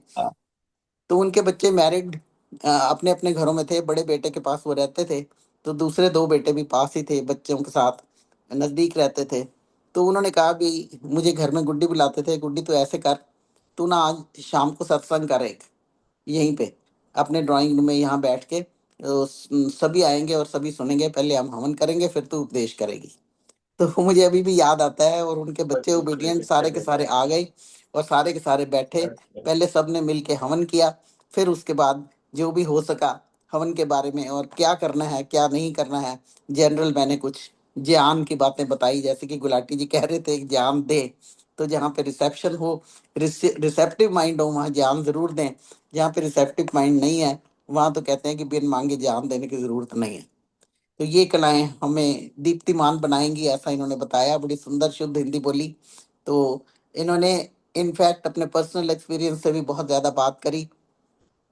और ये भजन तो मेरे माता जी सुबह उठ के बोलते होते थे, उठ जाग मुसाफिर भोर भई, अब रैन कहाँ जो सोवत है, जो सोवत है वो खोवत है, जो जागृत है वो पावत है। मुझे भी आता है भजन ये, वो बोलते होते थे, हम छोटे थे, हम सुनते होते थे, गर्मियों में चारपाइयां डालकर बाहर सोते थे आंगन में, तो सवेरे उठ के वो अपनी चारपाई पे बैठ के ये भजन बोलते थे बड़ी सुंदर आवाज में, और हम सब जाग जाते थे। तो ऐसे वाले एक्सपीरियंसेस हम भी बुजुर्ग लोग अपने बच्चों को दे सकें तो बहुत अच्छा है। तो अ, और उन्होंने हमें एक तरीके से माउंटेनियरिंग सिखा दी। आज उन्होंने कहा कि ये 100 सालों की जो व्यवस्था है बनने की, जीव एवं शरदा शतम, ये 100 सोपान है, 100 सीढ़ियां हैं। तो हम सीढ़ियां चढ़ते जा रहे हैं, चढ़ते जा रहे हैं, और आखिर में हम मंदिर पे पहुंच जाएंगे। तो माउंटेनियरिंग का भी आनंद हमें दे दिया कि कैसे पहाड़ों पे चढ़ते हैं। तो इसको अगर भौतिक सेंस में लें और अगर स्पिरिचुअल सेंस में लें तो इसका कोई अ, मुकाबला ही नहीं। तो इन्होंने ये भी बताया कि ये हमारा जो वृद्धावस्था है, इसको शुक्ल पक्ष समझिए, इसको प्रकाश दीप्तिमान समय सोचिए कि ये रोशनी देने वाला है। हर तरीके से हम अपने आप को रोशन करें, और परिवार के लिए, समाज के लिए, राष्ट्र के लिए, और तभी हम मोस्ट प्रोडक्टिव एज है ये। जितेंद्र जी ने भी सम अप किया, बड़े बड़े रिसर्च स्कॉलर्स के नाम बताए कि ये बड़ी प्रोडक्टिव एज है, बड़ी बड़ी रिसर्चेज इस एज में हुई हैं, और नोबेल प्राइज भी इसी एज में लोगों को मिले हैं। तो कहते हैं, मुझे भी पोइट की लाइनें याद आ गई। वो कहता है, grow old along with me, the best is yet to be the last of life for which the first was made. मैं फिर से बोलती हूँ, grow old along with me, the best is yet to be the last of life for which the first was made. तो ऐसे नहीं सोचना कि हम बूढ़े हो गए या नहीं, अभी the best is yet to be, अभी होने वाला है बेस्ट, ऐसी हम आशा रखें। हम अपने आप को रिटायर्ड ना सोचें, बल्कि रीटायर्ड सोचें कि हमारे टायर फिर से नए लग गए हैं, और हमें नई लाइफ की, हमने जॉब कर ली, बहुत अच्छा टाइम निकला, बहुत हमने सेवा की, वो भी सेवा थी, घर की भी सेवा की, परिवार भी देखा, समाज की भी सेवा की, और अपनी ज्ञान से और अपनी विद्या से बहुत लोगों को बहुत पढ़ा दिया। इतना पढ़ा दिया कि उनमें से कुछ पॉलिटिकल लीडर्स बन गए, कुछ आईएएस बन गए, कुछ इंजीनियर्स बन गए, टॉप क्लास के लोग बना दिए हमने पढ़ा के। तो ये the credit goes to us. I feel proud of myself that way, कि कुछ ना कुछ अच्छा ही बता दिया। कल ही अभी मैं किसी जगह पे गई थी, तो वहाँ पे मुझे 2-4 ओल्ड स्टूडेंट्स मिले, हालांकि वो स्टूडेंट्स की गैदरिंग नहीं थी। तो उन्होंने कहा कि मैम आप कैसे हैं? मैं क्या, मैं तो बिल्कुल ठीक हूँ। कहती हैं, तो वो कहती कि हम तो बूढ़े हो गए हैं। मैं क्या, नहीं बेटा, बिल्कुल बूढ़े नहीं हुए, बिल्कुल ठीक हो। क्या है? तो मैंने कहा, beauty lies in the I of the beholder.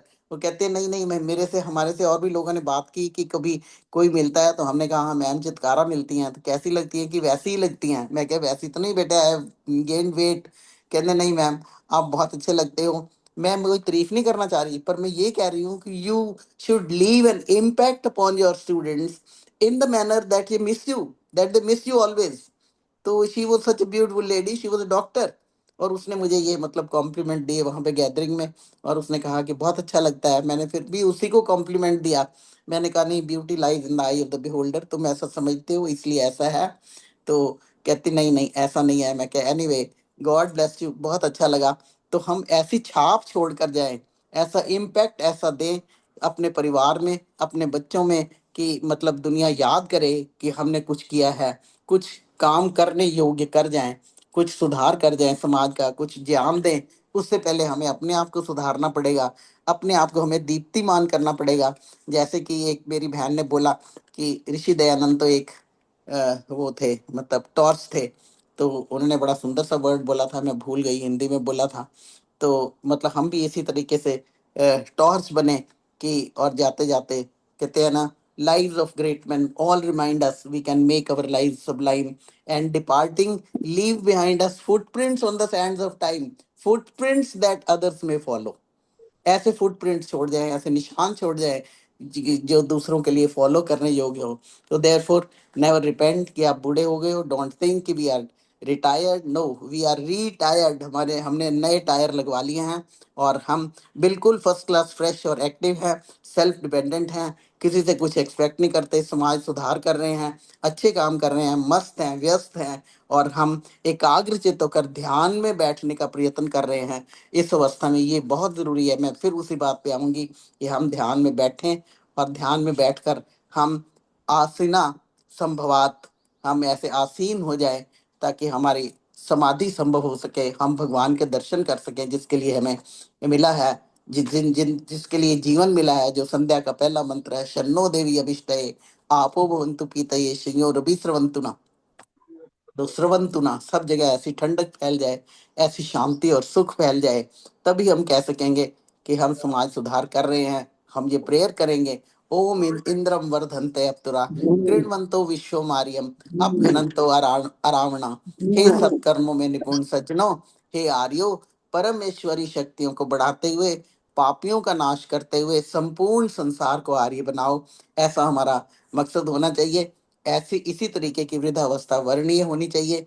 और फिर हम आवाज लगाते रहे, कोई जागे ना जागे मुकद्दर उसका, हम सिर्फ आवाज लगाते रहें, सिर्फ आवाज लगाते रहें, और इस तरीके से आगे बढ़ते रहें तो समाज जरूर एक दिन अच्छा बनेगा। समाज ही नहीं, हम राष्ट्र को अच्छा बना पाएंगे और हमारा जो राष्ट्र है वो एक दिन ये विश्व गुरु कहलाने के योग्य हो जाए। एका सद्ग्र जन्मना स्वम स्वम चरित्रम शिक्षरन पृथ्व्याम सर्व मानवा, कि हे संसार के लोगों, तुम अपने अपने चरित्र की रक्षा के लिए, अपनी अपनी सुव्यवस्था के लिए, वैदिक कल्चर को अपनाने के लिए भारत में आओ, अपने चरित्र को बनाओ और फिर हमारा ये भारत देश विश्व गुरु बन जाएगा। हम अपने जीवन के मकसद को प्राप्त कर सकेंगे, हमारी ये वृद्ध अवस्था वर्णनीय हो जाएगी। इसी के साथ मैं राज गुलाटी जी का, अपनी बहनों का, जितेंद्र जी का तहे दिल से धन्यवाद करती हूँ। बहुत अच्छा है, सत्संग रचाते रहते हैं तो सत्संग में हम नहाते रहते हैं। ये गंगा बहती रहे, हम नहाते रहें, सत्संग चलता रहे। इसी के साथ सभी को बहुत बहुत शुभकामनाएं। धन्यवाद।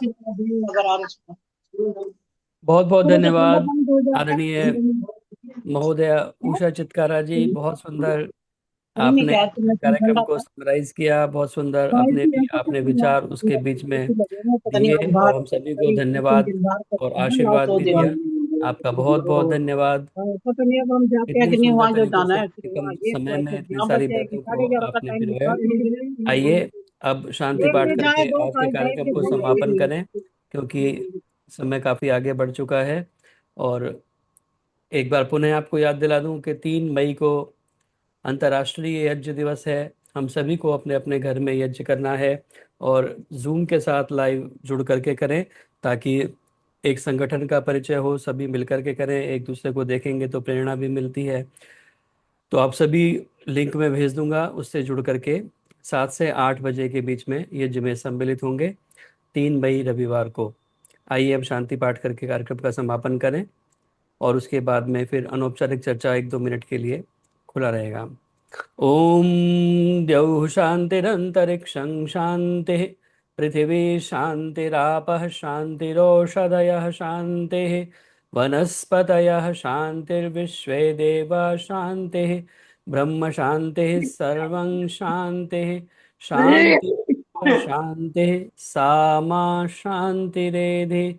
ओम शांति शांति शांति। जो बोले सो अभय, सत्य सनातन वैदिक धर्म की जय हो।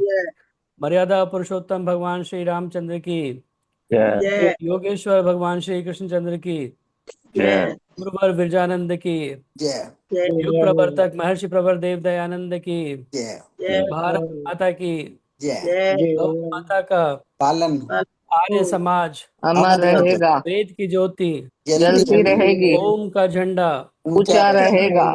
प्रणव ध्वनि